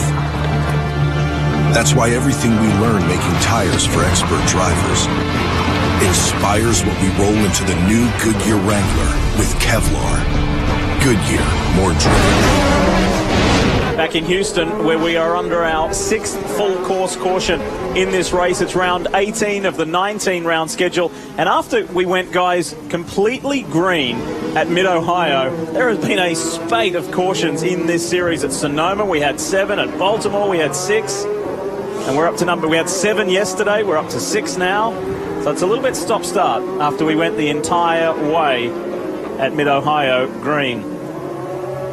You just had a feeling it was coming. Yeah, you did. It's time for our Pennzoil driver profile, and we take a look at the former F1 man, Justin Wilson. Drove for Minardi, drove for Jaguar, and then came to the United States to compete in the Champ Car World Series, where he was partnered with AJ Allmendinger. He just loves life here. He's really slotted in. He lives in Colorado with his wife and family and loves it. He is one of the most underrated drivers, not in America, in the world. It's a shocker when you think about it. Here's Roger Penske, has had so many seasons consecutively of championships, falling apart at the end. He's looking for that championship caliber driver, the guy that could match a Scott Dixon for mentality and just keeping it together. And, you know, it's amazing Montoya's coming back to the series, but boy, I think Wilson deserves a look from one of these top teams. Yeah, he's a Rolex 24 at Daytona winner, and he is enjoying doing the occasional Grand Am Rolex Sports Car Series drive this year, that championship concluding last weekend. Let's check in with Jan. Actually, Marty, my apologies. That's okay, Lee. I'll take it from here, and we'll chat with Mike Hull. Would love to see his driver get back up to the lead. Do you want him to get back in the lead because you need those points that he's currently taking away from you? Well, you know, the reason that we're racing the way we raced yesterday as well as today is we set our mind to the fact we wanted to win the race. It's tough to take a global view when you're trying to win a race. Well, when you're trying to win a championship, right? Well, a championship goes with winning races. I think you need to win races to win championships. Yeah. Let's talk about the restarts. They've been sort of interesting, haven't they? You got bumped on the last one by power? Yeah, it's street racing to start with, let's face it. And, you know, if you've ever come up to an intersection in Manhattan in your car, it's a free-for-all. That's kind of what street racing is all about. So it's not intentional on Will's part. It just kind of messed with Scott's momentum. If Wally is in front of me at an intersection, I hit him too. Well, I'd watch out for Wally if I were you. I'd watch out for him all the time, trust me. Jan? With Craig Hampson, of course, making the calls for James Hinchcliffe. Great position now. You've closed that gap. Do you have anything for the leaders? If I'm being frank, I think the two leaders are a little quicker than us. It looked like ourselves and Wilson are pretty closely matched, but those guys are maybe about 0.2 quicker. We'll do our best to get GoDaddy a podium here, and maybe if Wilson and Dixon have a little, or Power and Dixon have a little more fun, we can steal something more than that. Now, we see a lot of issues on people on restarts not getting, looks like pickup and not getting the temperature up. We see James now violently weaving back and forth. Has that been an issue? Yeah, certainly it is here and everywhere. You just don't want to get pickup on the tires. It'll be a little better now because we all put on cold tires on the pit stop and then didn't particularly run on them. But yeah, the restart could be interesting here. Thank you, Craig. Thank you. Some very straightforward and frank comments from Craig Hampson, a man who lived the glory days at Newman Haas in the Champ Car era, where he steered car number 7 in the background there, Sebastian Bourdais, to championships. He stood alongside Guillaume Roquelin, who is now Sebastian Vettel, the 3-time Formula One World Champions engineer. He knows a lot. He's a very smart guy, and he is he's looking forward to his man's chances of perhaps getting a podium. Back to Marty. Well, let's chat with Tim Cindric. And how important is it your man stays in the lead? Because he's helping Elio by staying in the lead, isn't he? Sorry? He's helping Elio by staying in the lead, isn't he? Oh, without a doubt. I mean, obviously we're trying to win the race for Verizon and everything else, but, you know, it's a tough day for Elio. I mean, to have 2 days like this is it's been tough for us, but that's what we can do. And the guys had great pit stops, so hopefully we can finish it out this way. It seems like on the restarts there have been a little bit of gamesmanship. He says Dixon's been slowing and stopping. I mean, what's been going on the restarts? I think what happened there, if you saw those trucks pulling in right before the restart, the pace car didn't get away far enough, and the 9 car checked up is what Will thought happened. Then he ended up in the back of him. So I don't think it's as much as what's being talked about, but they're driving it. There you go. They're driving it. And all Tim can do is call the shots. Kevin? One other driver that was having a strong day today now is going to have to make up some spots. E.J. Viso was running and challenging for the top 5. 6th going into this last pit stop, but they had the problem on the left front. Didn't get it secured all the way. Had to push it back, so he lost a lot of positions. Now Viso running in 13th. Yeah, that's actually a good point Tim brought up, because I did notice that. Those guys were getting out of the way as fast as they can, but they did throw the green, and there were trucks pulling down pit lane. Look at Simona all over the back of Viso saying, what are you doing? You want to close the gap on these restarts. You don't want to leave that much space. That's what happened on the last one. And probably the top 8 cars were all nice and close, and the rest of the field was spread out everywhere. Nicely packed this time. Safety car is off, and here we go. The Verizon Chevrolet Willpower leads the field to green through turn 10. Let's go. Keep an eye on Justin Wilson, the 4th place car. He's got something for Hinchcliffe and Bourdais. We cannot discount Sebastian Bourdais in 5th. Sebastian Bourdais proved earlier he is not afraid to throw it up the inside with reckless abandon. He pulled it off. We'll see if he can do it again. He double podiumed at Toronto at the last doubleheader, the 2 in TO, and then finished on the podium on the streets of Baltimore a month ago. And he's running 5th at the moment and looking good, looking strong and fast. The top 9. Justin Wilson on the push to pass right now, trying to set up Hinchcliffe. Does he have enough to take a look? Oh, yellow again. He had the run, and that's a wasted push to pass. Yeah, that's a wing end fence, it looks like. You hear Cindric giving the information to Will Power. There's 2 pieces of debris there. There's a little piece further back on the line. Not sure whose front wing end fence that is. Yep, you got it. And the voice of the president of Penske Racing. And we're hearing it might be Joseph Newgarden, but it's got that reflective red, hasn't it? Look when the cars go past. That beautiful paint job on the 67. Yeah. I think I'm going to send my Raptor down those guys' shop and let them paint that thing. I'll tell you, that is the gorgeous paint job. You've got a Raptor? I do. I rode one here last night. They're pretty cool. They are. 8 different teams at the moment in the top 8 positions. Penske, Ganassi, Andretti, Coyne, Dragon, Schmidt, Hamilton, Foyt, and Panther. That's the way to share it around. Let's have a look here. Where is Joseph? There he is. It's already broken at that point. So he had contact with something or somebody. And look at everybody swerve. Now, they're not so worried about damage to the bodywork or the hard parts of their car. It's tire failure they want to avoid. So punctures are a big deal. So he's returned to the Sarah Fisher Hartman pit to get some attention on the 67 on the Strike Energy car. I read man hours went into this paint scheme, Wally, and they didn't have enough time to do the front wing and the spare. And away we go for Joseph. So we pause again, our 7th caution now for 20 laps in this race. It's been another strong performance from Justin Wilson and his Dale Coyne racing car, the Boy Scouts of America. Marty? Yeah, how about this? They're in position to get their 5th straight top 5 finish. What's been going on with the team lately, Dale? It seems like Justin can't do anything wrong. It's just time to go. When it's racing, it's time to go. So he's doing a good job. He is doing a good job. Does he have enough for the leaders, though? I don't know. We need some to shake and rattle up there, and the way this place has been going, that could happen. So we'll see what happens. Does the level of performance make you happy or excited about next year for the way things are going right now? Yeah, very much so. No, we think we can run strong next year. We're 6th in the points. Looks like we'll be 5th after this race, so we'll see what we can do. That. How would it be if Justin Wilson were able to finish top 5 in the championship standings this year, Kevin? Jay Penske, your guy Sebastian Bourdais running 5th, strong all day. Do you have anything to get a couple of more spots or more? Well, we've got 9 overtakes left. This McAfee True Car effort has been fantastic all day. We were great in the pits, and we'll see if Bourdais can bring that silver bullet forward. All right, he has been racy today. We saw him already pick up 2 in 1 quarter earlier in this race. And Jay's point there about push to pass, his man Sebastian Bourdais has more than anybody in the top 10. He's got 9. The next closest to him is Wilson, who's ahead of him with 6. So he's got 3 more over Wilson. We'll see what the Frenchman can do. He got lucky there. I know Kevin said he got 2 in the last attempt, but the second one of the 2 was pretty lucky there, only because, room was left open. You're not going to get away with that 10 times out of 10 on the street circuit. And I know you've been throwing some terms around. Craig from Hinch said having some fun, I think. And Dale said getting together. I mean, what they're hoping is these two guys in the front get together. Yes. Shaking things up means that maybe the two guys in front will get together, because everybody knows that these two cars up front right now, they're definitely the strongest cars. And for somebody like Hinch and Wilson, they need a little luck. Dixon has 2 more push-to-passes than the man he's chasing, Will Power. How much will that come into play in these closing 21 laps here in Houston, Texas? You're watching live IndyCar action on your home of open-wheel racing, NBCSN. It's time to go racing again. No more yellows. Let's get some racing rhythm. And Power with a brilliant restart. Hinchcliffe going with Dixon. Whoa, Simon Pagenaud barely hanging on to it out of the last corner. Almost got in the fence.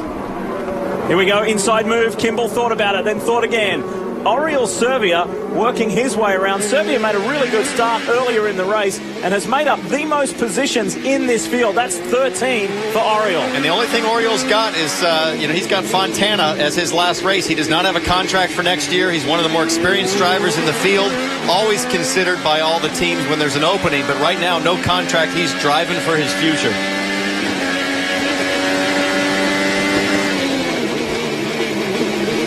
You can just see how bumpy it is. Yeah, you took the words right out of my mouth. I mean, we're both drivers. It is violent in that car.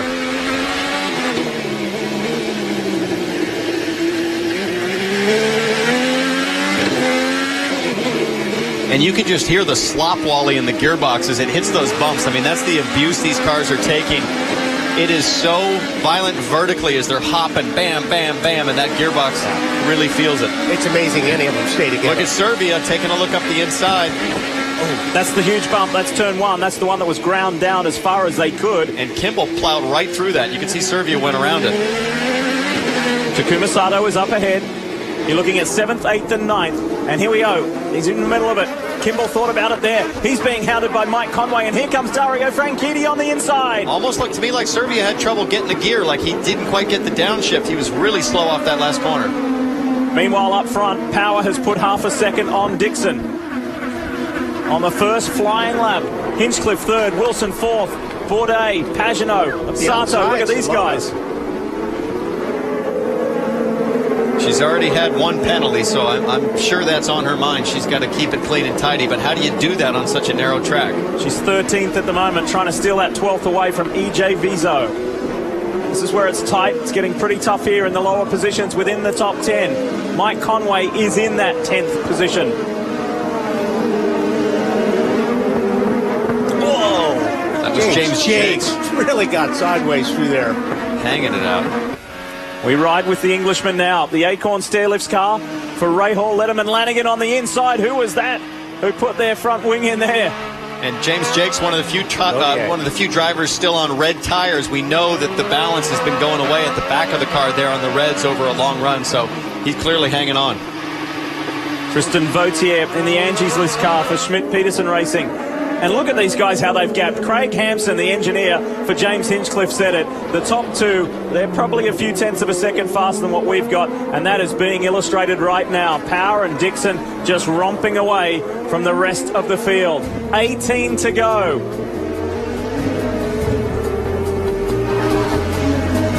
And Marco Andretti has spun the RC Cola car.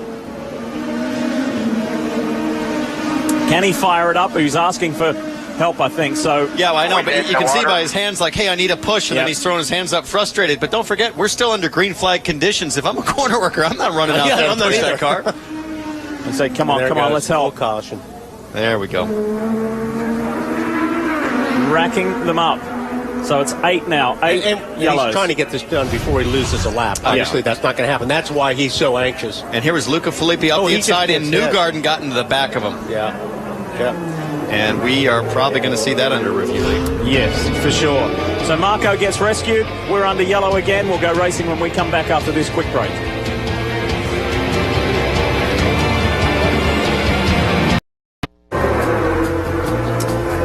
We thought while the Houston Texans were out of town in San Francisco tonight, we'd just play in their backyard. That's what we've been doing for the last 2 days. Yesterday was brutal weather-wise. There was in excess of 100-degree heat index. However, today is some 30 degrees cooler. It's a lot pleasant. There's a breeze. It's great for the fans. It's better for the drivers, the teams. I want to give a shout-out to our camera crew, our camera operators who yesterday endured a full day, not just doing IndyCar racing, other events as well. And then this morning, they had to go out in the rain. And then today, finally, some cooler conditions. So to our team, thank you very much for the excellent work that you do and enduring those really tough conditions, particularly yesterday. And thanks for all the wonderful pictures that you give us here live on NBCSN. If you've just joined us, welcome back to the Shell and Pennzoil Grand Prix of Houston. It's the second last race of the year, and the title is far from decided. Helio Castroneves was bounced out of the race with gearbox issues. The team worked really, really well, and there's been a lot of interesting things unfolding championship-wise while we've been away. Helio racked up enough laps to leapfrog Tony Kanaan to take 23rd in this race at the moment. That gives him one more point. Will Power not only passed Scott Dixon a long time ago in this race to take the lead, that took 10 points away from Dixon. At one point, it was 38 points the lead. And then now, Will Power has just beaten Scott Dixon as far as the amount of laps led. He gets 2 more points. So, Marty, from 38 points at one stage in this race, the advantage Dixon has over Castroneves, he sliced it down to 25. Well, Lee, and you mentioned those 12 points that Will Power's kind of now taken away from Scott Dixon. That could be as many as 10 positions at Fontana, and it's eerily similar to what Scott Dixon told me before the race. He said, listen, I know at Fontana, Helio is going to be better than us. The team's tested at Fontana. Last week, Helio Castroneves was by a pretty decent amount better than Scott Dixon time-wise on the racetrack. Now, all those times were unofficial. You're riding on board with Helio, so they expect to be better than Scott Dixon at Fontana. So this championship, far from over, shaping up to be an exciting one in a couple of weeks at Fontana. You know, if you're sitting in Dixon's spot, though, you think, yeah, he's running a comfortable second. He's made a lot of points up this weekend. But to Marty's point, you'd rather go in there with as much cushion as possible. And I think if you're sitting in Scott's seat right now, you want that lead. You want those extra points because as we've seen over the years, every point makes so much, a difference on in this championship. So it's going to be interesting to see if Scott pushes the envelope here and tries to get the win. Now, I know you don't believe in spatial awareness, but do you believe in numerology? Slot 1 back there, slot 1. In what way? I thought you were going to say, what's that? Well, as far as IndyCar championships are concerned, Scott Dixon won in 2003. Scott Dixon won in 2008. It's another 5-year gap. It's 2013. Is it going to be his year? Will that trend continue? Up at night finding this Yes. stuff? Yes, he does. What, you really need to get some sleep, Tiffy. All right, here we go. No sleeping here. It's ready to crank it up for the final run, the final 14 laps here in Houston. And once again, Will Power has a handy buffer over Dixon through this turn 1 sweeper. And we're hearing from race control, avoidable contact, Newgarden on Andretti. That's the reason for this 8th and most recent caution, and that will be a drive-through for Joseph Newgarden. After finishing in the top 5 yesterday, tough day today. Just watching, Will Power put the power down. He is having no trouble here. He's the lead car. Any pickup, he would pick up first on his tires, but he's having no issues getting up to speed. He is flying on these restarts. The man who finally got that win in Sonoma, California, Will Power. It has been a frustrating season. Now Dixon draws as close as he's been in many laps. Is this Scott Dixon turning up the heat on Will Power? Look at this. I thought he was going to do it right there. That was a good opportunity. Just as I was saying, he was making a quick escape. It looked like he started to have issues through that turns 5 and 6 complex. And now he's been able to build a little bit of gap there. And the mayor of Hinchtown is on the scene as well. The GoDaddy machine running strong in 3rd, and he's as close to Dixon as he's ever been. We forget sometimes it looks so easy, it looks so automatic for Will Power, but we forget what a tightrope he walks around a track like this, like any driver, and there is another issue. Here's Dixon. He uses the push to pass. Power's on it. Dixon is all over him, and Dixon gets a big wiggle through 6. But Dixon's got 6 6 more. Power's got 3. But Wally, there's not much of a straightaway here. I mean, you are cornering all the way through there. That push to pass is not like Brazil. But Power seems to be better like through 8, 9, and 10. And Dixon's better on the other half of the racetrack. So I think Dixon's trying to figure out where he can set him up. James Hinchcliffe is looking racy in the GoDaddy machine. His engineer didn't think that the car or James had anything for them, but perhaps he does. He's a 3-time winner this year. The man immediately ahead of him, Scott Dixon, racked up his 4th yesterday. 11 to go is the call. Bourdais sitting back there in 5th. He can't seem to close anything on Justin Wilson. There he is, and he still has 8 push to passes with only 11 laps to go. He can use them. His countryman, Simon Pagenaud, immediately behind. These two had words after Baltimore where Bourdais took exception to Pagenaud contacting him, pushing him wide and barging his way through. And I didn't think there was anything wrong with the way Pagenaud drove Baltimore. But, you know, Bourdais, a 4-time champion. There's a certain level of entitlement, I think, there. And he is running at the front. He's the only guy that's won prior to these guys coming back here at Houston, right? He's a 2-time winner back in the Champ Car days. Marty? And then, fellas, in the mix of all this, Justin Wilson right there in 4th, who now Lee has moved up to 4th in the championship standings because of everybody else's mistakes. Dale Coyne came on the radio, said, let's be calm, let's just finish right here in the top 5, and we'll take advantage of everybody else's mistakes today. Who would have thought, beginning of the season, Justin Wilson would be 4th in the championship heading to the last race of the season? It's incredible. Everything came together very, very late last year, early this year for the 2013 season. But Wilson was patient. Dale Coyne stayed loyal to him. And here they are in the top 4 in the championship.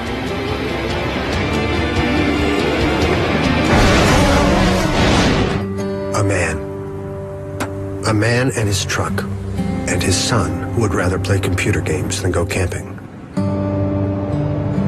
And a valley, and a river, and the stars, and a new convert. The all-new Chevy Silverado, from one generation to the next, strong for all the roads ahead. Inside yours. Keep working around here. Keep pushing here, bud. I'll start 4, spotter. Turn 4's clear. Streaming 4-in-1 Mosaic. Inside. One push to fast left. Be smart here. Live pit crew chatter. Riding shotgun from green flag to checkered. That's powerful. Download IndyCar 13 now, only from Verizon.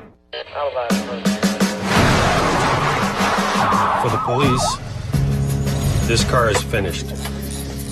90,000 hard miles. But I'm hoping for another 300,000. They used Mobile One for performance. I use it to keep my cars running like new. I run Mobile One in my own car. Guess what I drive? Keep your engine running like new. Mobile One. As Premier League plot lines thicken,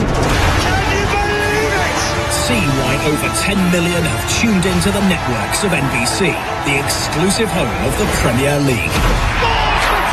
Tottenham, Liverpool and Man City all strive to move up the table to claim the top spot of the league.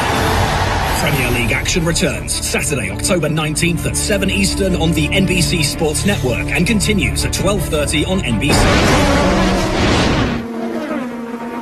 You're watching NBC SN's live coverage of IndyCar, brought to you by Pennzoil. At Pennzoil, we know it doesn't matter what you do in your car, it only matters what you put in it.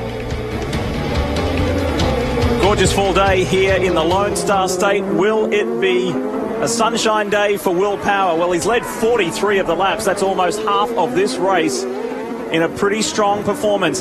Has Scott Dixon got anything for him in these closing 8 laps? Dixon still has 6 push-to-passes left to utilize, but maybe where he is what he's got.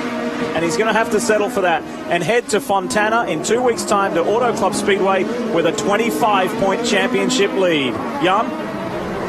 Let's also look at the Manufacturers' Championship. We know the Drivers' Championship is going to go to Fontana, but with Will Power driving a Chevrolet, if he wins today, it will also go to Fontana. If for some reason Dixon gets by him, he would clinch it for Honda, but now it looks like the gap is growing. This championship, both manufacturers and drivers, looks like it's going to Fontana. Don, that gap is growing, and Will Power has turned up the wick. He's the first driver I've seen into the 59s today. He is smoking. And I've noticed Scott been hitting the curbs a little bit harder, so he's probably losing the handle on his car a little bit, and he's been clobbering on those curbs to make up a little bit of time. Now 7 laps to go, Wally. If Dixon has 6 push-to-passes, I'm going to start using 1 a lap. Absolutely, yeah. Try to close the gap a little bit. Although this has not been like years past for Will Power, he has led in 14 of the 18 races thus far this season. And guess what? He's the only driver to have done that. So we've seen the Will Power of old on many occasions this year, but he has made errors. He's had mechanical mistakes. Other people have taken him out, like when poor old J.R. Hildebrand ran over him in the season opener down there. It's been a bizarre season. It has not been a typical Will Power season where we see him dominate on the street and road courses. He's actually been doing a lot better this year on the oval tracks. Yeah, surprisingly, that's the case. And again, it's been really interesting to see the Penske team, and especially with Will, they were so dominant on these kind of circuits, able to pull away with ease. They're having to work a lot harder at it, but it seems like the last few races, Will's really gotten back to his old form. He's comfortably in the lead right now and in full command of this race. Only 2 retirements from this race, Ed Carpenter and Tony Kanaan. Tony crashed out earlier on lap 32. But the big story here today, folks, involves this man here driving the Shell Pennzoil Chevrolet for Roger Penske. Helio Castro-Neves came into this weekend with a 49-point championship lead. He finished 18th yesterday after gearbox issues. More gearbox issues today while leading the race. And he spent a long time back in the paddock area where his team replaced the gearbox. Helio runs 23rd at the moment. Grabs an extra point by going ahead. Whoa, and had a big handful there. Grabs an extra point by getting ahead of Tony Kanaan. But his teammate up ahead, Will Power, with 5 to go, is doing him the biggest favor he can hope for. Look at Power. He's got a 1.1 second lead, and he has stolen 12 points away from Scott Dixon. How big will that be? We will only know when we get to Auto Club Speedway in 2 weeks' time. You know, we heard Dixon talk about, well, I think Castro-Neves is going to be much stronger at Fontana. Let's not forget back at Pocono when the Honda drivers were complaining, oh, Chevy's going to blow us away, and all of a sudden that Honda fuel efficiency came into play. So I think it's going to be a head-to-head battle when we get there in 2 weeks. I'm really surprised he hasn't. Scott Dixon has not been using his push-to-passes. I mean, the laps are winding down here. 4 more laps. He still has 6 left. I'd be laying on that thing. Yeah. Bourdais has used up 5 of his. He had 9. He's now only got 4. Hinchcliffe has 4. Wilson has 4. And our leader has 3. So they've all got plenty up their sleeves. You can see the gap there between Dixon and Hinchcliffe. It's opened up. Wilson feels like he's got a genuine shot, a legitimate shot at the podium for the 2nd day in a row. And Wally, there we see Dixon now on the button. 5 to go, 4 laps to go, so he can use 2 on 1 lap. A little bit further down the order, here's Simona Di Silvestro in the KV Racing Technology machine. Simona is 13th at the moment. She finished a career-high 2nd yesterday. It was an awesome run. No qualifying today. We had a lot of rain here earlier this morning. Qualifying and the grid was set by car entrance points. And that meant Helio Castro-Neves started on the front row alongside Scott Dixon. So it's Power, Dixon, Hinchcliffe, Wilson, Bourdais 5th, Pagenaud 6th, Sato 7th. That's been a good comeback drive today with that injured wrist. Servia doing well in the National Guard Panther car. Hey, Lee, look at this now. Dixon has been on the button a little bit. All of a sudden, that 1 second gap has disappeared. I wonder if Will Powers made a mistake or if he's starting to struggle with the handling of that number 12 Horizon car. Has Dixon saved the best? Ready for the green light to come on for Scott Dixon. Is he going to do it? Is he pushing the push to pass? No, not this time. Up into that turn 6 area, the most popular overtaking spot on this circuit. How desperate does he want this win? Can he do it? Time is running out. Remember, there's also a bonus $50,000 on the line from Sonax if he can win it. He won the 100 grand at the 2 in TO in Toronto, and if he takes the clean sweep here, he gets another $50,000. Somebody tell that Kiwi to get on the button. You do not want to finish this race with money in the bank. Spend it. Yeah, 2 laps to go. He's got 5 sitting there. The key spot is when they come around Turn 4 and into that 5 right-hand sweeper is the popular spot to put on the push to pass. Let's watch for it. Let's wait. You'll see the green light come on that graphic in the top right corner of your screen. Dixon's very good through this turn 4. How close can he get? Can he execute a pass heading up into turn 6? And this is the tightrope walk I was talking about. A little bit of aggression, you might get 100th in a corner. A mistake, you're going to lose 3 or 4 tenths. And they are balancing that all the way through. Dixon still with 5 in the bag. And Will Power can respond as well. He's got several to utilize as well. With 2 laps to run. He knows you can't take him to Fontana, right? And there he goes. He just got on the button. So 4 remain according to our data. You got 3 more. White flag is out. 1.7 miles to run. The distance between Scott Dixon and a clean sweep, or will it be Will Power's day? The problem is Power's got more than enough now to bend. He can respond. You should have used him early to try to get Power to use him up. Man, I got half a lap to go. I'm just holding the thing down the whole time. He's on it. Dixon is on it here. He's on the overtake behind you again. Overtake behind you. You can use one. He's a long way back to come up into turn 6. He's nowhere near close enough. 2-3 car lengths behind Will Power. Half a lap left to run. Oh, and Dixon got really loose out of that last corner. I'm not sure he's going to have enough here. 2 car lengths in it between Power and Dixon. This championship is going to go all the way to the final. Whoa, that's a huge crash. EJ Viso. Was it Marco Andretti? There's 4 or 5 cars involved in that. Turn 10 for the final time. It's a Penske day. It's a Will Power day in Houston. Dario Franchitti. That is a nasty crash. Takuma Sato and Viso. Dario Franchitti, I think, is in pain. That looks like a heavy crash. I can see him put his head back. As a driver, I feel like I see the wincing there, but let's hope they're okay. Yeah, it's a crash like that, you got to gather your thoughts a little bit too, even if you and your breath. And your breath. You can see Takuma Sato. The guys seem to be on the radio. Viso is extracting himself from the Sitco Andretti Autosport car. What went down here? This is a very high-speed section of the track. It's a blind right-hand sweeper. And there is just debris everywhere.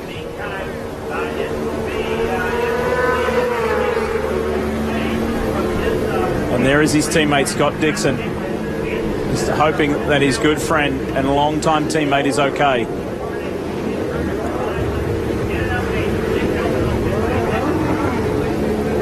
Huge crash on the final lap of this 90-lap event. See, Viso's running over to move his front wing out of the way so guys can get through. Here's the safety team. That's a welcome sight. Those guys are on the scene. The whole Matro safety team. The guys do such a great job. Back there. Yeah. So Sato in the background. Remember, Takuma had a very well, I don't want to say slow speed. It wasn't slow speed, but he had a minor crash yesterday, enough to tweak his wrist. This was a high-speed crash. And I think that's the turn 5 section, Lee, isn't it? It is 5. It's the 5 sweeper. Yeah. Carrying a lot of speed through there. Flying. And let's not forget, we talked about the marbles. And there's the marbles on the outside there. Sato gets loose. Oh, no. Oh, my goodness. That is a horrifying ride for Dario Franchitti. Oh, man. That is an oval crash we've seen before, and we hate to see that kind of impact. Sato, oh, boy. Well, look at the debris go through. Oh, boy. And fencing. Yeah, it does look like there might be some debris into the grandstands as well. That is a violent impact. Fortunately, the fence kept the car in the racetrack. This is Graham Rahal arriving on the scene. Full course yellow, full course yellow. Can you get through there? So Sato gets loose, and Dario's got nowhere to go. That is a thundering blow. Yeah.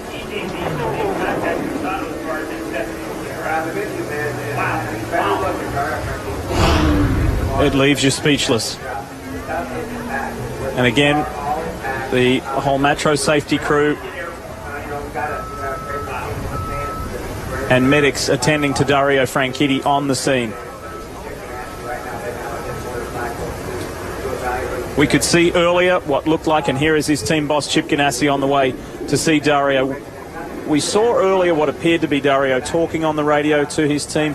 If that was the case, we don't know. But very, very frightening scenes for a 4-time series winner, a 3-time Indy 500 champ.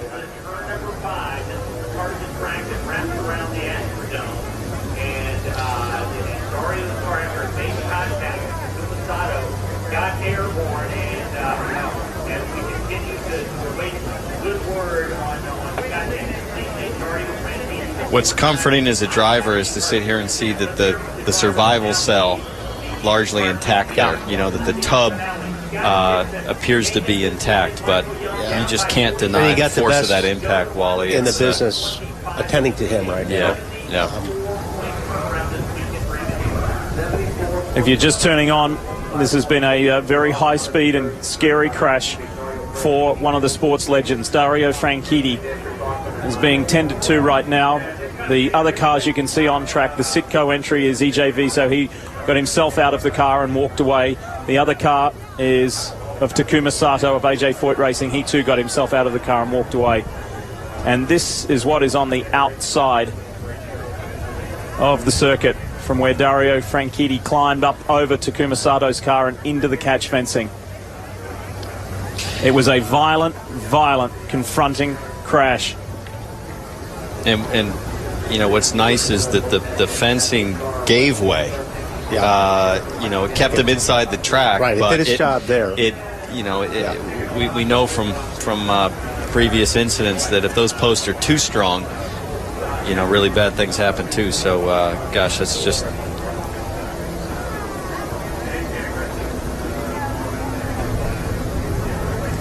So again, Takuma Sato looked like he got loose. He momentarily lost control of the car, and Dario Franchitti was right behind him at high speed. This is one of the fastest corners on the track. Lee, we mentioned marbles, but Sato was online. That was just getting loose in the groove.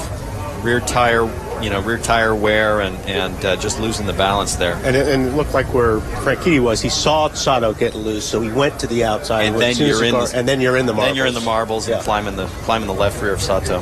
Towards the back of the ambulance there, you can see Dr. Terry Trammell, a man who has been involved in IndyCar racing for decades. He is very close to all of the drivers, has done some tremendous work over the years. And it will be very comforting for Dario to see Dr. Trammell on the scene. While they tend to Dario, we will check in with our race winner, Will Power. Yeah, and what will be a muted victory lane in his first... And look at that scene. But that's the news that we were hoping for, folks, that Dario Franchitti is okay. And we don't have more details on the injuries that he has sustained, but you hear it from his team boss that he's all right. He's talking, communicating, and he's pretty sore and banged up. Jan? And that word was... To the turn 5, I suddenly lost on the back end. And then I think Dario must have been just outside, and hope he's okay. When you say get in the marbles, does that mean that the bumps got you a little bit offline and then you get that on the tires? Yeah, we get them together, and then yes, it's so easy to go offline and to go to marbles. And but then after that, a couple of cars and he got me. So then it's just naturally, I was forced to go to the even more marbles. Are you okay? I'm totally fine. It's just cars damage, and hopefully Dario's is okay for this. Yes, he was just given the news that Dario was in fact okay from the AJ Foyt team, and I know a rough weekend for you, and hope better for Fontana. It was a rough weekend for us, but hopefully, yes, Fontana will be good. And with that replay, it gave us another opportunity to see that there were pieces of the car and also pieces of the catch fencing that did get vaulted into the grandstand where the fans were sitting. This is unconfirmed, but we believe there may be as many as 15 people being treated and being checked out. We have not heard any reports of any serious injuries. They may be abrasions, we don't know. We can't speculate on that, but unconfirmed reports in the region of some 15 fans have been checked out by medical. So as soon as we have something official from the IZOD IndyCar Series, from an official with the series, we will relay that to you. But I think, guys, on the positive side, it's a thumbs up for Dario.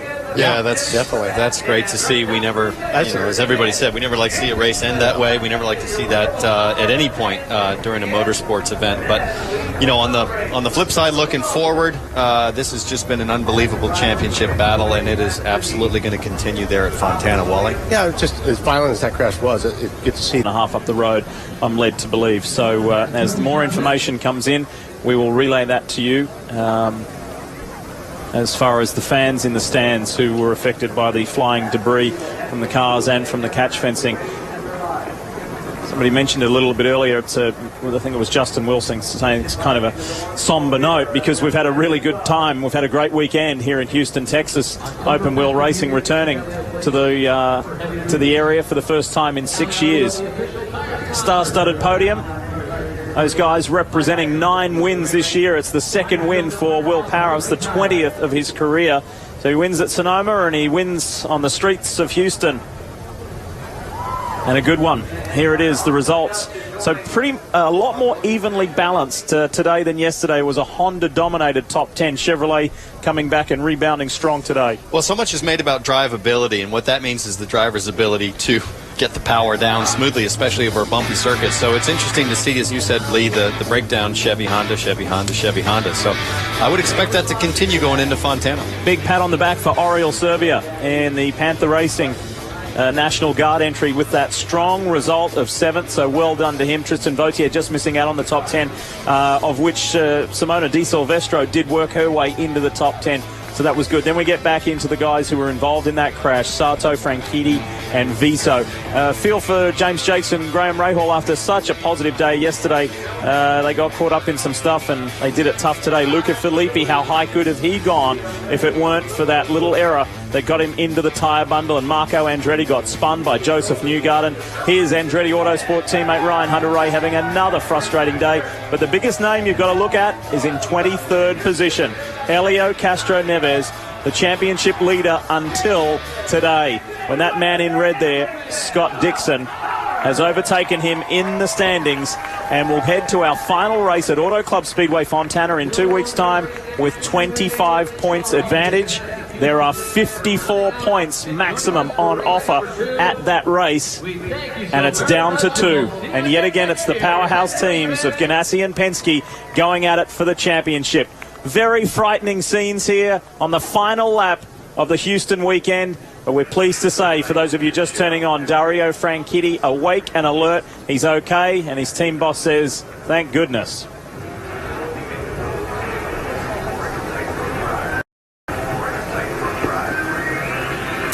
Back in Houston to wrap up the Shell and Pennzoil Grand Prix of Houston. It's the second last race of the year, and it has been completed. For those of you just turning on, Will Power of Penske Racing defeating Scott Dixon and James Hinchcliffe standing on the podium.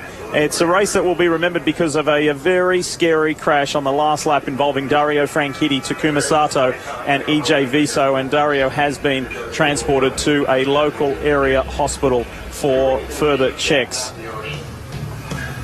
We need to update you on the championship points heading to the final race, and 25 is the magic number there, and with only 54 points is the maximum on offer, it takes Simon Pagenaud out of the running. He could still finish second, though, and that's a pretty impressive run in only his second year in the IZOD IndyCar Series. Wilson is headed for his career best in this series, and Marco Andretti slides down to the top 5. Guys, it's almost time to say farewell. Your final thoughts on this weekend? Well, I remember last year with Hunter Ray, we were calling it lap to lap, point by point at Fontana, and I fully expect us to see a similar situation with the way this championship has played out. Wally? Yeah, I love this event. Glad that they pulled this off in Houston. I know these guys had a lot of work to do to make this happen and get the cars on the track, but it produced some great racing, and I hope this event's around for a while. There will be more information to come from this event in regards to the welfare of Dario Franchitti and the welfare of the fans in the stands who were affected by the flying debris, both from the cars and the fencing.